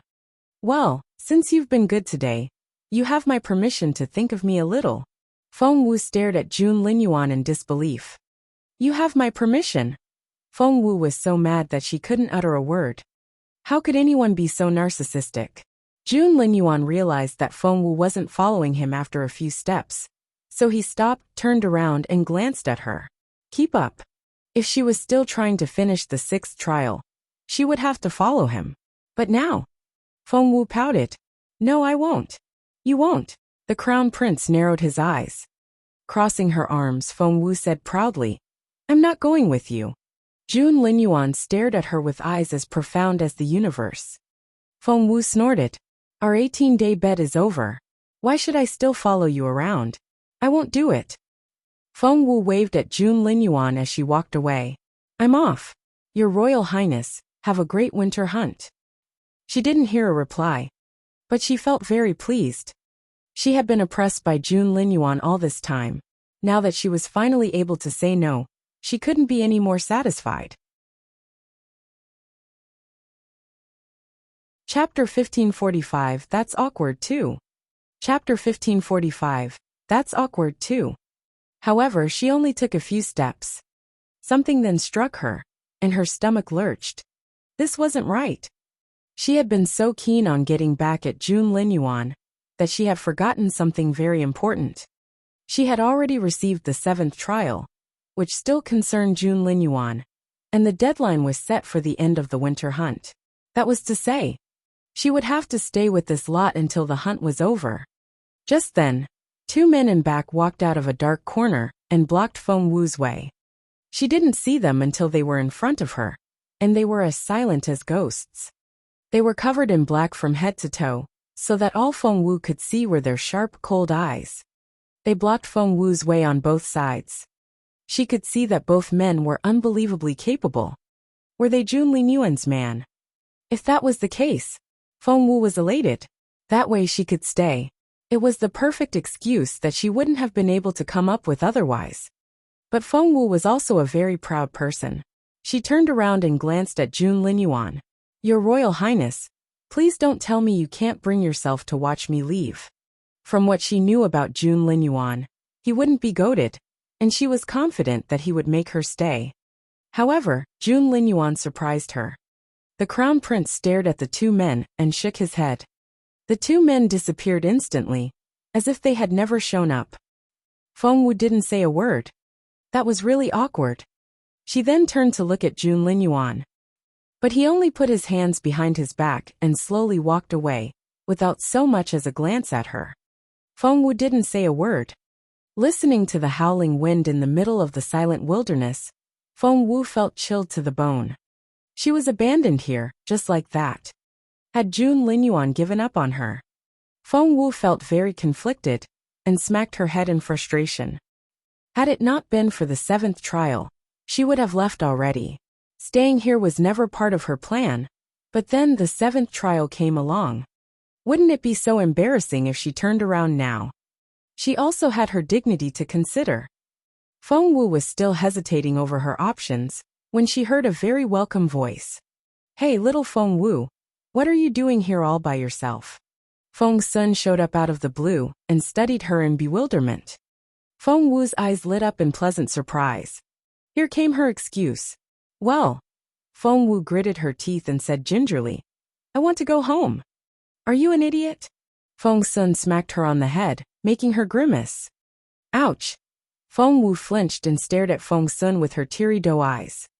We're arriving at the Sino grassland tomorrow, and you want to go home now? You have no idea what you're talking about. Go to bed now. We have a tough battle tomorrow. Feng Sun then tried to drag Feng Wu away. A tough battle? That immediately caught Feng Wu's attention. Feng Sun was confused by her question. Didn't Boss Jun tell you? Feng Wu asked. What was Jun Linyuan supposed to tell me? Well, ahem.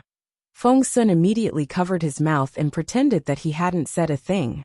It's nothing. Just get a good rest tonight. Chapter 1546, That's Awkward 3. Chapter 1546, That's Awkward 3. Hey you. Feng Sun ran off before Feng Wu could ask any questions. Feng Wu didn't know what to say. Once again, she was left alone in the cold wind, but she had a question now. From what Feng Sun said, what was the thing that Jun Linyuan was supposed to tell her but hadn't? She headed back with the question in her head, and before she knew it, she had gone back to Jun Linyuan's tent. In the royal procession, only 3 people's tents had courtyards, and needless to say, one of them was Jun Linyuan. Feng Wu ran into him as soon as she walked into the yard. Their eyes met. Jun Linyuan's eyes were so deep and bright that they reminded her of the sky lit up at night. She felt mesmerized. Her heart sped up, and she looked away involuntarily, avoiding Jun Linyuan's eyes. However, Jun Linyuan kept staring at her with his dark, brooding eyes. His gaze was intense and meaningful. Ahem. Crossing her hands behind her back, Feng Wu straightened her back and stared at Jun Linyuan proudly. Feng Sun dragged me back. Her meaning was that she hadn't wanted to come back herself. The crown prince looked at her and asked, Where is he? Well, looking around, Feng Wu couldn't see Feng Sun anywhere, and she wanted to kick the guy in the butt. The crown prince smiled slightly. You dishonest girl. Feng Wu glared at him. Feng Sun really did drag me back.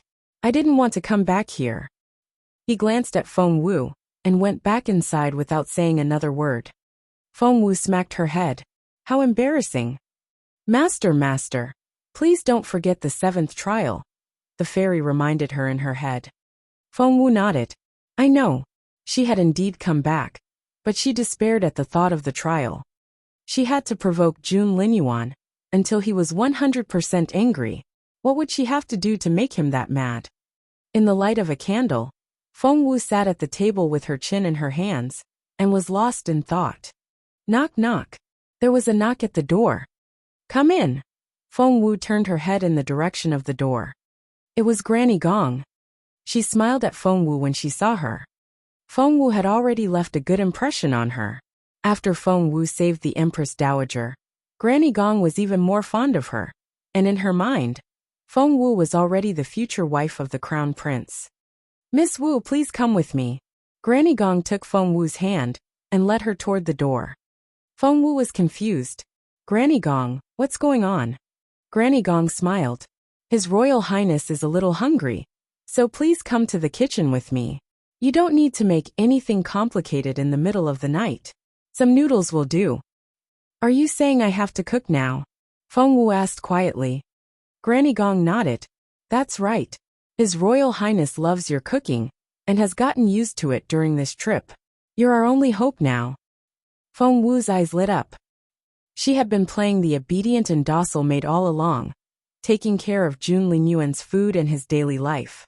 If she turned him down now, what would Jun Linyuan do? He was bound to get angry. Of course Feng Wu wouldn't miss such a great chance. Glancing at the candlelit tent a short distance away, she raised her voice deliberately and said, Granny Gong, I'm so sorry, but I'm afraid I can't do that. Chapter 1547, That's Awkward for. Chapter 1547, That's Awkward for. What Granny Gong had considered a done deal took an unexpected turn. Miss Wu, why is that? Granny Gong frowned. His Royal Highness is 10% angry. Feng Wu heard the voice in her head before she said anything, and she was thrilled. Good. Jun Linyuan had heard her, and as expected he was angry. Because, tilting her head, Feng Wu tried to come up with a reason. His Royal Highness is mad at me at the moment, and if he knows that I'm the cook, he'll only get more upset, won't he? That's why I can't do it. She tried to sense the change in Jun Linyuan's mood as she spoke. However, he didn't react to her excuse at all, which made her even more conflicted. I don't buy it. Staring at Feng Wu, Granny Gong said, Miss Wu, I'm going to need something more convincing than that. Meanwhile, Feng Wu was trying to figure out what could trigger Jun Linyuan's anger, so she immediately came up with another excuse. Well, what if I say that I just don't want to cook? Why? Granny Gong frowned. Is it because it's so exhausting? Feng Wu said, Well, not really. I just don't want to cook for His Royal Highness anymore. Jun Linyuan is 20% angry. Feng Wu didn't know what to say. She seemed to have faintly detected something, but she couldn't exactly pick out what. Granny Gong frowned even harder. Miss Wu, you're joking, right? She shot a warning glance at Feng Wu as she spoke. The walls were very thin here, and the Crown Prince was in the room right next door. Therefore, he could hear everything Feng Wu said. But what she didn't know was that Feng Wu wanted Jun Linyuan to hear her. Ahem, Granny Gong, I'm serious. Feng Wu smiled bitterly. I really don't want to cook for His Royal Highness anymore. Why? Granny Gong wouldn't let it drop. Because, Feng Wu racked her brain, trying to find an excuse. Because it's too much work. Granny Gong, you of all people should know what I mean. To make a meal delicious, I need to activate a formation every single time, which consumes a lot of energy. I fear I'll be drained of spiritual essence if I keep doing it. Feng Wu smiled bitterly as she tried to sense Jun Linyuan's reaction. With her blatant refusal, she was confident that Jun Linyuan would be even angrier now. But to her surprise, Jun Linyuan is 5% angry. Jun Linyuan is 1% angry. Jun Linyuan is no longer angry. Feng Wu didn't know what to say. What the heck? While Jun Linyuan was no longer angry, Feng Wu almost jumped to her feet in frustration. She had refused to cook for Jun Linyuan, but why did he stop feeling angry so quickly? How unpredictable could Jun Linyuan be? There was no way to tell what could set him off. What should she do? Miss Wu? Miss Wu? Seeing that Feng Wu was lost in thought, Granny Gong called out to her. Just then, Feng opened the door and walked out of the tent. He smiled very kindly at Feng Wu. If Miss Wu doesn't want to do it, she won't have to. From now on, you can choose what to do freely, and no one can force you. Feng smiled when he told Feng Wu. That was what His Royal Highness said word for word.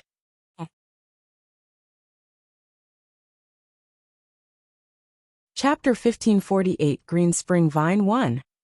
Chapter 1548, Green Spring Vine 1. Feng Wu was utterly surprised. What? This time it was Feng Wu's turn to feel embarrassed. She didn't expect to be able to earn her freedom with a random excuse she had just made up. Mr. Feng, actually. Before Feng Wu could explain, Feng waved at her with a smile on his face. Your health is the most important thing, Miss Wu. As long as you're happy, everything is fine. Feng Wu said. Well, she was already feeling a little guilty. Actually, I like taking care of His Royal Highness, she said gingerly. That was the way she was. If someone mistreated her, she would make sure she got back at them tenfold. But she would also repay those who treated her well. Just then, Feng Wu heard the voice in her head. Jun Linyuan is 5% happy. What the heck? Feng Wu's eyes widened as she stared at the room next door in disbelief. She glared at the fairy in her head. I thought you were measuring his anger. Why does his happiness matter now? She asked in resignation. Moreover, he had cheered up for no reason, which made her uneasy, and she instinctively resisted the idea. Well, the fairy cringed. I want to know the truth. Stop fidgeting. Speak. Feng Wu glared at her. The fairy stammered.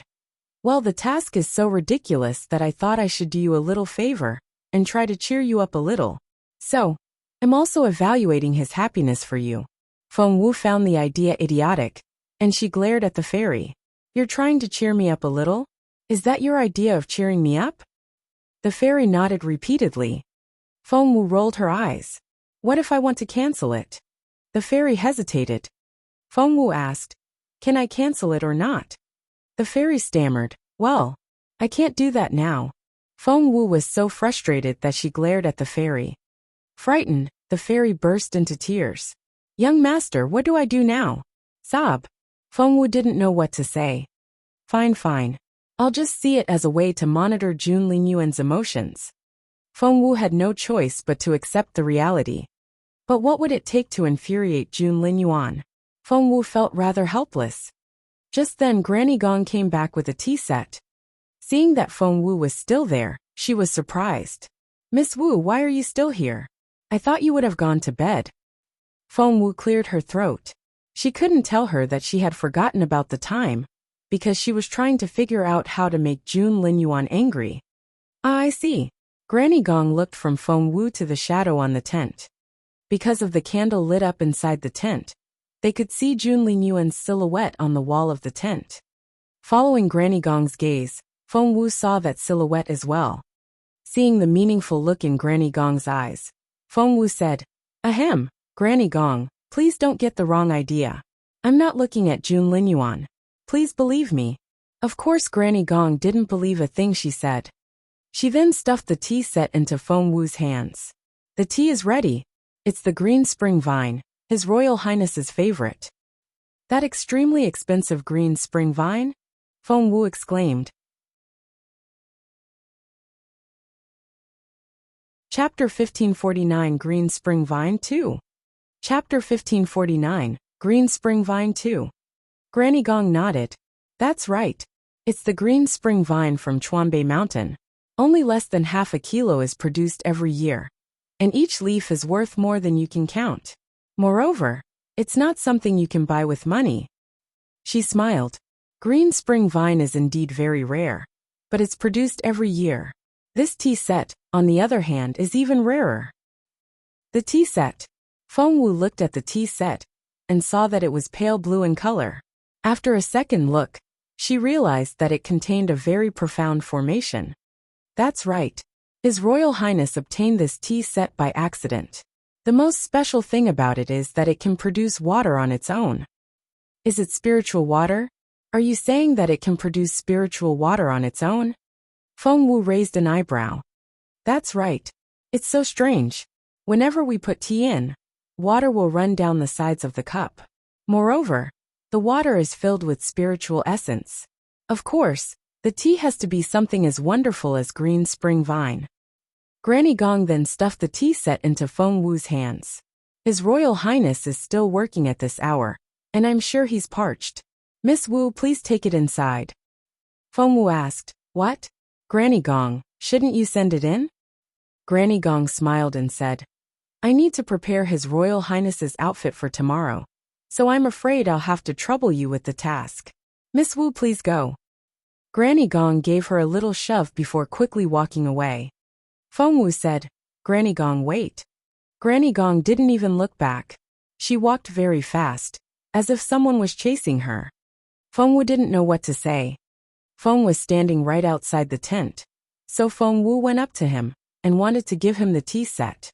But Feng opened the door with a smile. Miss Wu, please enter. Feng Wu didn't know what to say. Her plan was to hand the set to Feng. But Feng wouldn't take it no matter what. With no other choice, Feng Wu had to bring the tea to Jun Lingyuan on her own. It was just tea and she could leave as soon as she put it down. At that thought, Feng Wu stepped into the tent. Feng closed the door quietly behind her as soon as she walked in. From Feng Wu's point of view, she could only see Jun Lingyuan's back. Right now he was sitting in front of his desk, on which was a pile of memorials to the throne. Some of them were open, and Jun Lingyuan held a red pen in his hand. With a flick of his pen, he could decide some of the most important state affairs. An idea suddenly struck Feng Wu. What if? Would Jun Linyuan get angry if she spilled tea all over the memorials? He had to. After all, they were very important documents. Earlier, Feng Wu had tried everything she could to set Jun Linyuan off, but to no avail. Now that she had discovered a great opportunity, of course she would make good use of it. At that thought, she approached Jun Linyuan with the tea set and pretended to trip when she was a few steps away. Ah! She cried out, and threw the tea in the direction of the desk. Watch out! Jun Linyuan reached out with his strong arms, but Feng Wu didn't want him to catch her, so she turned the other way at the last moment. However, she had no idea that Jun Linyuan would turn as well. Thump! Poor Feng Wu. She fell into Jun Linyuan's arms. She almost broke her nose on his chest. SSSS. She drew in her breath in pain and was almost in tears. However, she was secretly thrilled, because the memorials were instead soaked with tea, and Jun Linyuan had to be angry. Chapter 1550, Green Spring Vine 3. Chapter 1550, Green Spring Vine 3. I'm sorry.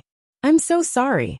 Scrambling out of Jun Linyuan's arms, Feng Wu feigned a panicked voice when she saw all the water on the desk. All the memorials are soaked. What should I do? Jun Linyuan just watched Feng Wu with conflicted feelings. He wondered if she was really worried about the memorials, because she was a really bad actress. He could tell that she wanted to throw herself at him, but instead, she pretended to trip. At that thought, the crown prince smiled a little. Just then, Feng Wu heard the voice in her head. His Royal Highness is 50% happy. Feng Wu was thrilled. 50%. It was as high as 50%. She said to the fairy excitedly, Look, Jun Linyuan's angry. He's really mad. That was 50%. But the fairy only gave her a pitying look. That look gave Feng Wu the creeps, and she asked in bewilderment, What's wrong? The fairy heaved a long sigh. Are you sure he's angry? Of course he is. I heard it with my own ears. His Royal Highness is 55% happy. She then heard the voice in her head. Feng Wu froze when she heard those words. She stared at the fairy and seemed to be in shock. Happy? He's happy. Only then did she realize that the number referred to Jun Linyuan's happiness instead of anger. But how was that even possible? That's not right. Is there something wrong with the system? Feng Wu stared at the fairy. How can he be happy? The fairy looked sympathetically at Feng Wu. Feng Wu asked, What? The fairy said, The system never makes mistakes. If you think it does, you're wrong. Feng Wu asked, Why is Jun Linyuan happy then? The fairy said, You'll have to ask yourself that, my dear young master. Feng Wu didn't know what to say. She was really confused, because she had deliberately made a mess and gotten all the memorials on the table soaked. Shouldn't a normal person get mad? But not only wasn't Jun Linyuan angry, he was actually 50% happy. Was there something wrong with him? What's going on in your head? Seeing the way Feng Wu was staring blankly into the air, Jun Linyuan was amused and jabbed her forehead with a finger. Even someone as smart as Jun Linyuan couldn't predict that Feng Wu was on a mission to acquire her broken star pieces, to say nothing of something as strange as the system of love trials. Startled by Jun Linyuan's flick, she involuntarily put her hand down on the desk. Crash! There was suddenly the crisp sound of something hitting the ground. Feng Wu immediately returned to herself and had a bad feeling. And she was right. Feng Wu was shocked when she looked down. That was because the pale blue tea set had fallen to the ground and shattered to pieces. Feng Wu remembered what Granny Gong said earlier. His Royal Highness came across this tea set by accident, and he cherishes it. Spiritual essence comes out of the sides of the cups and condenses into water, which is the best water to make tea with. His Royal Highness has never liked something so much. Chapter 1551. What does Jun Linyuan hate most? Chapter 1551. What does Jun Linyuan hate most? Feng Wu's eyes widened as she stared at Jun Linyuan, unsure what to do. Jun Linyuan froze for a split second as well, and only returned to himself when he saw the broken tea set. Feng Wu really panicked this time. "I'm sorry. I didn't mean to." She knew how important the tea set was, so she genuinely felt sorry. The tea set is such a rare treasure. Jun Linyuan has to be furious, Feng Wu thought to herself. But to her astonishment, Jun Linyuan said, "That was quite a nice sound." "Feng Wu." She stared at Jun Linyuan in disbelief, and couldn't think straight for a long while. Shouldn't he get mad and scold her? He should be at least 50% angry. But no. Not only wasn't he mad, he had complimented the sound. What kind of person was he? That wasn't what she had expected. "What's wrong?" Jun Linyuan asked when he saw how shocked Feng Wu was. He remained perfectly calm, as if she had only broken a worthless cup. Feng Wu didn't know what to say. So this tea set wasn't as precious as Granny Gong said it was. "It's nothing, nothing." "Ahem." Feng Wu waved at him. "It's late. I'm off." She dashed off like a nimble fox after that. Jun Linyuan didn't know what to say. After she was gone, Jun Linyuan finally looked at the tea set. Feng Wu ran out of the tent, and only let out one breath, when a hand landed on her shoulder. Startled, she put a hand on her chest and turned around. It was Feng Sun. "You scared me." Feng Wu smacked him in frustration. Feng Sun laughed. "Little Feng Wu, I didn't know you're so jumpy. That's very unexpected." Feng Wu rolled her eyes. Of course she wasn't always so jumpy. It was all because of Jun Linyuan. "Now it's getting late. Go get some rest." Feng Sun rubbed Feng Wu's head and turned to leave. "Hey, wait." Feng Wu grabbed him by the sleeve. Feng Sun turned around and looked at her in bewilderment. An idea suddenly struck Feng Wu. She didn't know how to set Jun Linyuan off, but Feng Sun grew up with Jun Linyuan, so he should be able to provide her some useful information. At that thought, Feng Wu asked Feng Sun in a serious voice, "Can you do me a favor?" She seldom spoke to Feng Sun in this way, which made him jump. "Why so serious?" Feng Wu said, "Because it's serious." Throwing an arm over Feng Wu's shoulder, Feng Sun said, "You don't have to be so polite. We're siblings, aren't we? How can I help you?" Feng Wu looked over her shoulder and saw Jun Linyuan's silhouette in the window, so she immediately led Feng Sun back to her own room.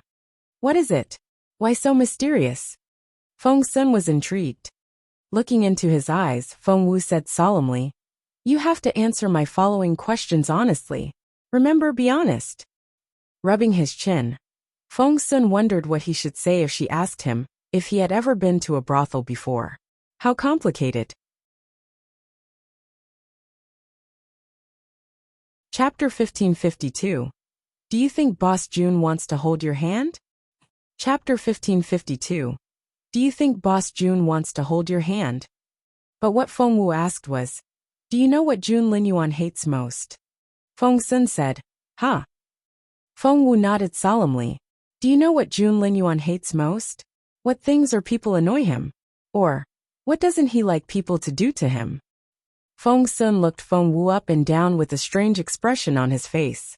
The longer he studied her, the more meaningful the look in his eyes became. Feng Wu smacked him on the head. "What on earth are you thinking? Xiao Wu, that's not right. That's not right at all." Feng Sun gave her a half smile and asked, "Why do you suddenly care about Boss Jun's preferences?" Feng Wu rolled her eyes at him. "No, I don't. I'm asking about what he doesn't like." "Isn't that the same thing?" Feng Sun shrugged. "Once you know what he doesn't like, you can avoid it, which is just an indirect way to please him." Feng Wu didn't know what to say. She wasn't planning to avoid it. On the other hand, she was going to do everything to provoke Jun Linyuan. Seeing that Feng Wu wouldn't speak, Feng Sun said, "Oh my, are you shy?" Feng Wu glared at him. "Are you going to tell me or not? If not, I'm going to bed." All right. I'll tell you." Feng Sun smiled behind his palm, and his eyes were two crescent moons. He gave Feng Wu a teasing look. Feng Wu said, "Tell me already." Feng Sun said, "I will. Just let me think." He sat down in front of a table, rubbed his chin, and tried to figure out an answer. Things that Boss Jun hates. Well, when it comes to food, he hates spicy things. Feng Wu didn't buy that. Are you sure? On second thought, Feng Sun realized that Boss Jun had eaten all the spicy dishes Feng Wu made, and had quite enjoyed them. Fine, that wasn't correct. Feng Sun started thinking again. As for the people Boss Jun hates, Xiao Wu, are you going to kill them to please Boss Jun? Feng Wu raised an eyebrow. What's wrong with that? Feng Sun said, what's wrong with that? Have you forgotten? It's common knowledge that his father is his least favorite person. Feng Wu said, Emperor Wu. Feng Sun rubbed her head and gave her a sympathetic look. You're a very smart girl, but I'm afraid you won't be able to touch His Majesty. Feng Wu felt desperate. What about the things he hates most? For instance, what he doesn't like people to do to him. Feng Sun said matter-of-factly, isn't that obvious? Boss Jun hates it when other people touch him. He's a neat freak, and it annoys him when people are even just several meters away. Are you serious? Feng Wu looked suspiciously at Feng Sun. Feng Sun almost jumped to his feet. Of course I am. You have no idea. Anyone who even so much as touches his clothes will get their hands chopped off. Feng Wu lowered her head and murmured, is it that serious? Jun Linyuan was always grabbing her hand, or carrying her off. If Feng Sun was telling the truth, she wouldn't have any hands left by now. Feng Sun glanced at Feng Wu and suddenly realized something. Hey, do you think that Boss Jun wants to hold your hand all the time?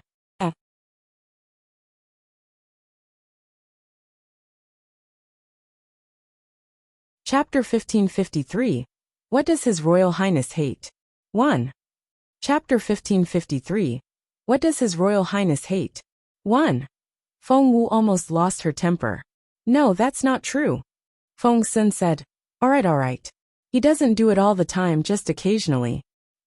She stared at Feng Sun, but couldn't exactly contradict him. Feng Sun rubbed her head and sounded amused. Silly girl, haven't you realized it? Boss Jun treats you differently. It was like throwing a stone into still water, disturbing Feng Wu's calm mind. However, Feng Wu immediately said, that's right. He treats me differently, because all he ever does is pick on me. Feng Sun smiled wryly. Don't you see it? You're about the only one Boss Jun likes to pick on. Feng Wu snorted.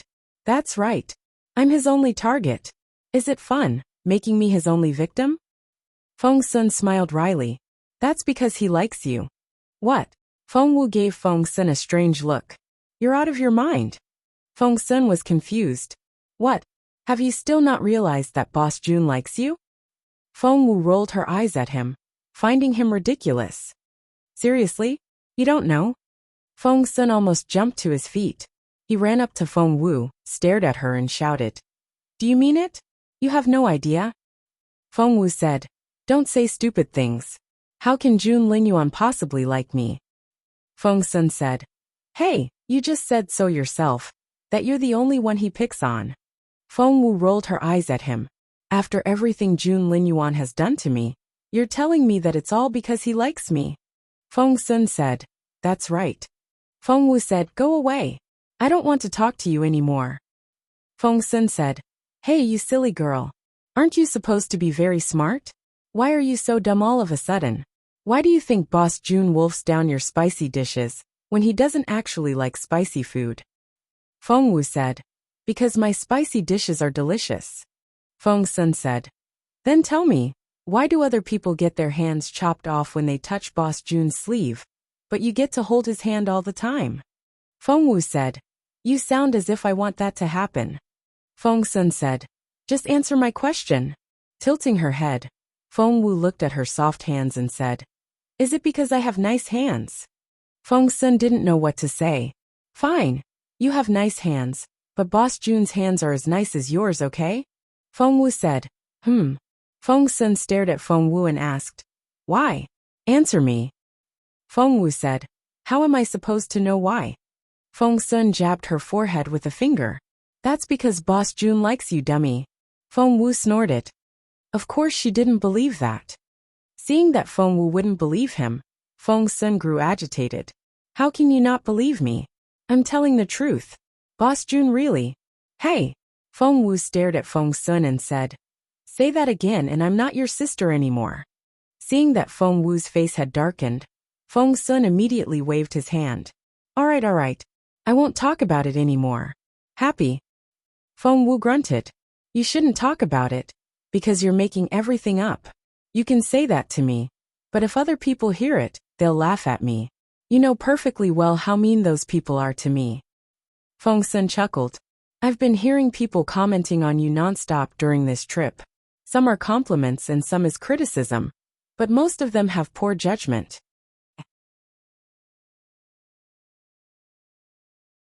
Chapter 1554. What does His Royal Highness hate? 2. Chapter 1554. What does His Royal Highness hate? 2. More accurately, most people have been criticizing Feng Wu. But they all have their own bias, and they're all jealous, so of course they won't say good things about you. Moreover, do you even care what they think? Feng Sun jabbed Feng Wu's head with a finger. My Xiao Wu is a very grumpy girl. Feng Wu was speechless. Everyone likes compliments. I'm not a masochist. Of course I don't like being criticized. Feng Sun rubbed her head and found her silly. Wait, I'm not done asking my question yet. Feng Wu poked Feng Sun with a finger. Tell me now. What things don't Jun Linyuan like other people to do to him? Feng Sun said. Well, Boss Jun hates it when other people don't follow his orders. That was great. Feng Wu immediately took out a notebook to write that down.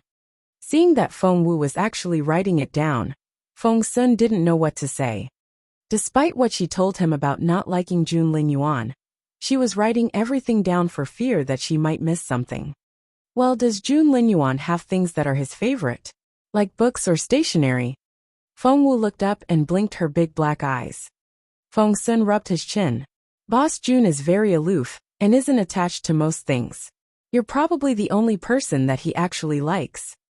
Hey, Feng Sun. Feng Wu smacked his head. Roar. It was a hard smack and Feng Sun grimaced in pain. Make fun of me again and I'll make you pay. Feng Wu's face darkened. This girl was really... Feng Sun didn't know what Feng Wu was thinking. Sometimes she acted as if she cared a lot about Jun Linyuan, but other times, she couldn't stand the mention of their relationship. How bizarre. Fine. I won't make fun of you. Feng Sun pleaded for forgiveness. If there's something Boss Jun really cares about, I remember that he has this pale blue teacup that he stumbled upon by accident. It's such an amazing teacup. Feng Sun's eyes twinkled as he spoke. Guess what? Spiritual water can come out of the sides of the teacup automatically, and the water contains a dense concentration of spiritual essence, which can greatly help with his cultivation. According to Boss Jun, the teacup contains an exquisite formation. Feng Wu stared at Feng Sun. Thinking that Feng Wu didn't believe him, Feng Sun nodded repeatedly. It's true. Master Dugu asked Boss Jun for the cup once, saying that the spiritual water can help to prolong life, but Boss Jun didn't give it to him. Later, His Majesty heard about its benefit as well, and wanted to exchange the cup with a lot of good things, including even a city, but Boss Jun didn't give in. Feng Sun stared at Feng Wu and said, So if there's one thing that Boss Jun actually likes, it's that cup. Feng Wu stared at Feng Sun in bewilderment. She could still hear Jun Linyuan's voice in her head. That was quite a nice sound. Jun Linyuan didn't get mad when the cup shattered. Instead, he said it sounded nice. Had the man lost his mind?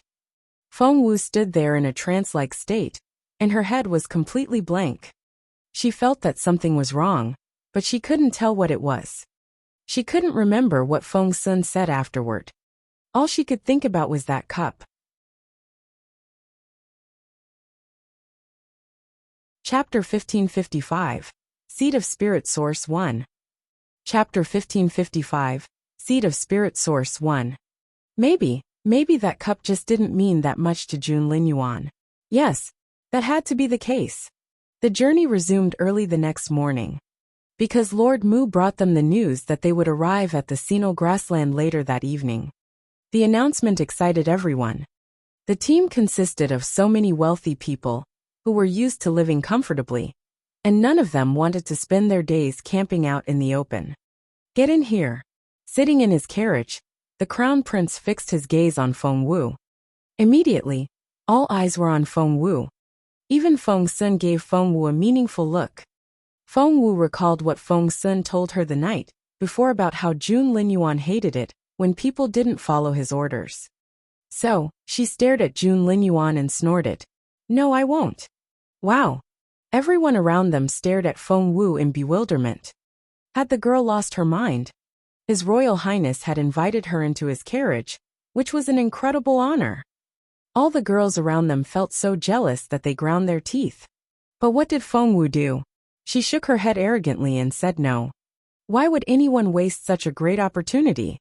However, after their initial astonishment, their conclusion was that Feng Wu was doomed. His Royal Highness hated it the most when other people didn't obey his orders, and Feng Wu had just turned him down in front of everyone. Immediately, a strange atmosphere filled the air. Everyone held their breaths, and were too scared to even cough for fear that they might draw His Royal Highness's attention and bring trouble down on themselves. However, to their disbelief, Jun Linyuan only glanced at Feng Wu before dropping the door curtain. Just like that, it was as if nothing had happened. And the crowd was speechless. Was that something His Royal Highness would do? Since when did the heartless and unapproachable Crown Prince become so mild and good-tempered? Your Royal Highness, forget about that defiant Feng Wu. Let me serve you. It was a girl from the Morong family. She was 15 to 16 years of age, and was already very pretty. Standing there, she looked very attractive when she smiled. Immediately, everyone gave Morong Yinyan envious looks. How brave. And she was so good at seizing the opportunity. That was very clever of her. Now that His Royal Highness needed an out, Miss Morong showed up at the right time with the proper excuse. That way, she would be able to stay with His Royal Highness. Once they figured that out, they looked at Morong Yinyan in a different way. Morong Yinyan was very satisfied with herself. She praised herself for the smart move. When she was still dreaming about getting close to Jun Linyuan and replacing Feng Wu. Go away. She heard the voice that rang out from behind the drawn curtain nearby. She was only a few steps from the carriage, and that was as far as she could go. She then flew backward like a kite on a cut string. Everyone was shocked. Morong Yinyan herself was astonished as well. She flew backward and smashed into the ground, dumbfounded from beginning to end. Sister! Morong Yin, she cried out, ran up to Morong Yinyan, and held her in her arms. Only then did Morong Yinyan realize what had happened, and she burst into tears. Chapter 1556, Seed of Spirit Source 2. Chapter 1556, Seed of Spirit Source 2. Everyone around them gave Morong Yinyan strange looks. It was common knowledge that the Crown Prince was heartless and unapproachable, but Morong Yinyan wouldn't accept the reality, and just had to try his patience. She finally learned her lesson. Miss Morong, sorry about that, but you breached His Royal Highness's safe zone. Feng came out at that moment, looking as indifferent as ever. His Royal Highness's safe zone. Everyone stared at Feng, and didn't know what to say. How long had Feng Wu hung around His Royal Highness? Not only did the Crown Prince hold her hand, he even carried her around. Why wasn't Feng Wu kicked away? Fighting back her tears, Morong Yinyan said in an accusing voice. But why can Feng Wu be there? Why her? Why her? Because she was Feng Wu. Next to them, Granny Gong smirked. Feng said quietly, Miss Feng Wu is His Royal Highness's maid at the moment. That's why. I can be His Royal Highness's maid too. Let me be a maid. After what happened, Morong Yinyan still wouldn't acknowledge her mistake. What an idiot. Did she think that His Royal Highness would take just any random person as his maid? Who did she think she was? Feng Wu? Granny Gong gave Morong Yinyan an indifferent glance. However, Morong Yinyan knew nothing about it. Right now, she was looking at Feng with a pleading look in her eyes. Feng gave Morong Yinyan a sympathetic look. He had lost count of the number of infatuated girls he had seen around the Crown Prince. But after all these years, Feng Wu was the only girl who was special. He then glanced at Granny Gong. Granny Gong immediately got the hint and stepped out. Miss Morong, sorry about that. Granny Gong's voice was indifferent and aloof. Please follow me. Granny Gong was very well known among the noble ladies in the imperial capital. Although Morong Yanyan was the daughter of a noble family, she was still intimidated by the authoritative Granny Gong. Granny Gong then took Morong Yanyan to Mrs. Morong. The lady hadn't heard about what happened earlier, and she smiled when she saw Granny Gong. Granny Gong, what? However, Granny Gong cut her off before she could say another word. My lady, we're setting out soon, so I'll be brief. Your third daughter is quite reckless, and I'm afraid you'll have to discipline her more often. If your daughter still insists on becoming a maid in the Crown Prince's residence, even after thorough consideration, it's possible to make that happen.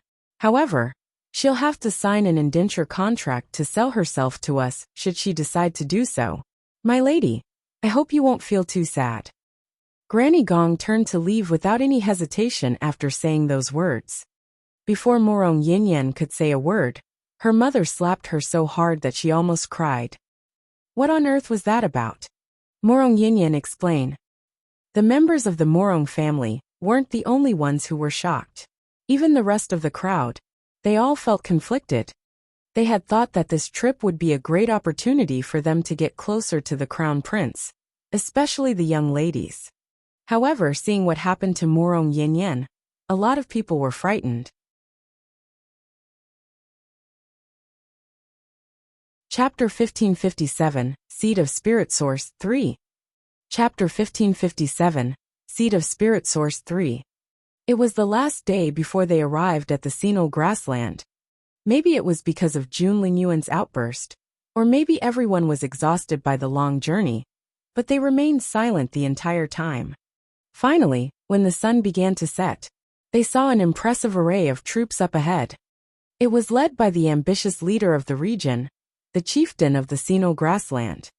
Chieftain Sinal was a stalwart, tough-looking man. Despite the chilly wind, Chieftain Sinal only had a piece of hide thrown over one shoulder, while his right shoulder was left bare. His skin was tanned, and he had well-toned muscles that seemed to be full of vigor. His two sons stood on either side behind him. The older prince was a typical mature man of the grassland. He was in his 30s or 40s, with muscular shoulders, and an intimidating posture that reminded one of a bear. There was something cold and intimidating in his eyes that befitted a man of his status. The younger prince was a delicate-looking teenager who was slim, genteel and fair-skinned, and had a mild smile. He looked like someone brought up in the south, rather than here in the grassland. Seeing Emperor Wu, the chieftain jumped off his horse, walked up to the emperor with a laugh, and saluted Emperor Wu properly as a subject to the throne. The Sinal grassland had always been a dependent state under the Junwu Empire. As a vassal state, they would send annual tributes to the Junwu Empire. Of course, they had tried to fight the empire before, but the empire had crushed them each time with their absolute advantage. Emperor Wu and Chieftain Sinal led the convoy. The older prince looked through the crowd until his gaze landed on Jun Lingyuan's carriage. Their eyes met. The capable cultivators had just found their match. One glance was enough for them to realize that the other was also a powerful warrior, but that was the only communication they had. Chieftain Sinal had marked out the grassland for the hunt and allocated the higher ground on the right to the Junwu Empire convoy. The higher ground on the right was left for the warriors brought here by the chieftain. The two sides were separated in such a clear-cut manner. Lord Mu was in charge of living arrangements, but for some reason, Feng Wu's tent was right next to Jun Lingyuan's. They were only 2 walls apart. Feng Wu was still feeling amazed at how fast the tents were set up as she watched the others work, when Granny Gong smiled and asked her if she wanted to take a bath in the tent and get some rest.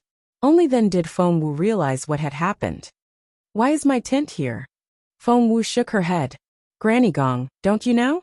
I'm not Jun Lingyuan's maid anymore. The 18-day trial was over, and Feng Wu didn't want to stay so close to him anymore. Granny Gong, who was usually very serious, smiled at Feng Wu. I know. So where's my tent? Feng Wu looked at her. Granny Gong smiled. Here it is. Miss Wu, have you forgotten? His Majesty made you a princess, and you're supposed to have a tent of your own. You've just never been treated properly before. Really? But is a princess important enough to stay next to the crown prince? Feng Wu looked at Granny Gong. Because we strongly recommended that you stay here, someone said. Feng Sun and Xianyi walked out of a tent behind her. You did? Feng Wu suddenly had a very bad feeling. Chapter 1558, Seed of Spirit Source 4. Chapter 1558, Seed of Spirit Source 4. That's right. Xiao Wu, aren't we good to you? Feng Sun grinned at her, as if he was sharing a secret that only the two of them knew. Feng Wu was speechless. Exactly how are you good to me? Deep down, Feng Wu didn't want to be so close to Jun Linyuan, especially after what Feng Sun told her the day before. Feng Sun gave Feng Wu an amused look and rubbed her hair. All right. We're not helping you. We're not doing anything at all. Happy? He then murmured, You're so ungrateful. Under normal circumstances, no matter if you're the daughter of the Feng family or a princess, you'd be given a tent in a remote corner, which is nothing compared with this spot. Feng Wu grunted. I'd rather stay in a remote corner. Feng Sun jabbed her head with a finger. You're such a silly girl. Feng Wu looked perplexed. Feng Sun rolled his eyes at her. Do you really think that the winter hunt is only about hunting? Feng Wu looked perplexed. Feng Sun smiled in resignation. You've been with Boss Jun all this time. Haven't you heard anything? Feng Wu looked perplexed. Feng Sun sighed. Haven't you noticed that more and more people are gathering around Boss Jun? Feng Wu said. People have always tried to gather around Jun Linyuan. That's never changed. Feng Sun said. So you know that? Feng Wu said. I'm not blind. Feng Sun said. If you know that, why are you trying to stay so far away from Boss Jun? Feng Wu said. Because I want to. Humph. Feng Sun patted her head. You're so willful, but this isn't the time to be like that. Got it? Feng Wu asked why. Feng Sun said. Don't you find it odd? Autumn is supposed to be the best season for a hunt. But why does His Majesty insist on coming here in the middle of winter? Feng Wu said. That's right. Why is that? Feng Sun said. Of course there's a reason for it. Take a wild guess. An idea struck Feng Wu, and she pointed at the ground. Is it because there's something underground? Feng Sun raised his eyebrows. You're indeed my smart sister. You guessed it.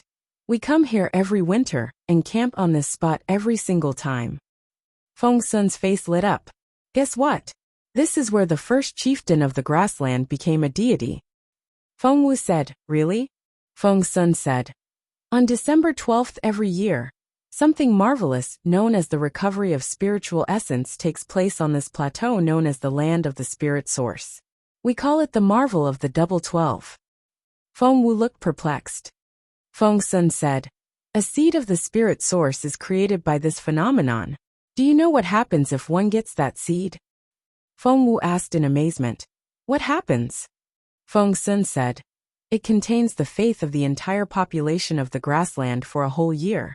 So the person who obtains it will be able to absorb all that power. Feng Sun grew excited as he spoke. Do you know what happens when one absorbs the power of all that faith? Feng Wu asked. What? Feng Sun clenched his fists in excitement. That person will completely transform. Their strength will improve. They'll have successive breakthroughs. And they may obtain new element attributes. That you're tuning in to the Li Mei's Wuxia Whispers YouTube channel. We're so grateful for your support. And don't forget to subscribe to join us on this incredible journey through captivating stories. Your generosity, through donations, truly makes a world of difference, as it's the primary source of revenue that allows me to expand and enhance this channel for you. Thank you from the bottom of my heart for being a part of this adventure.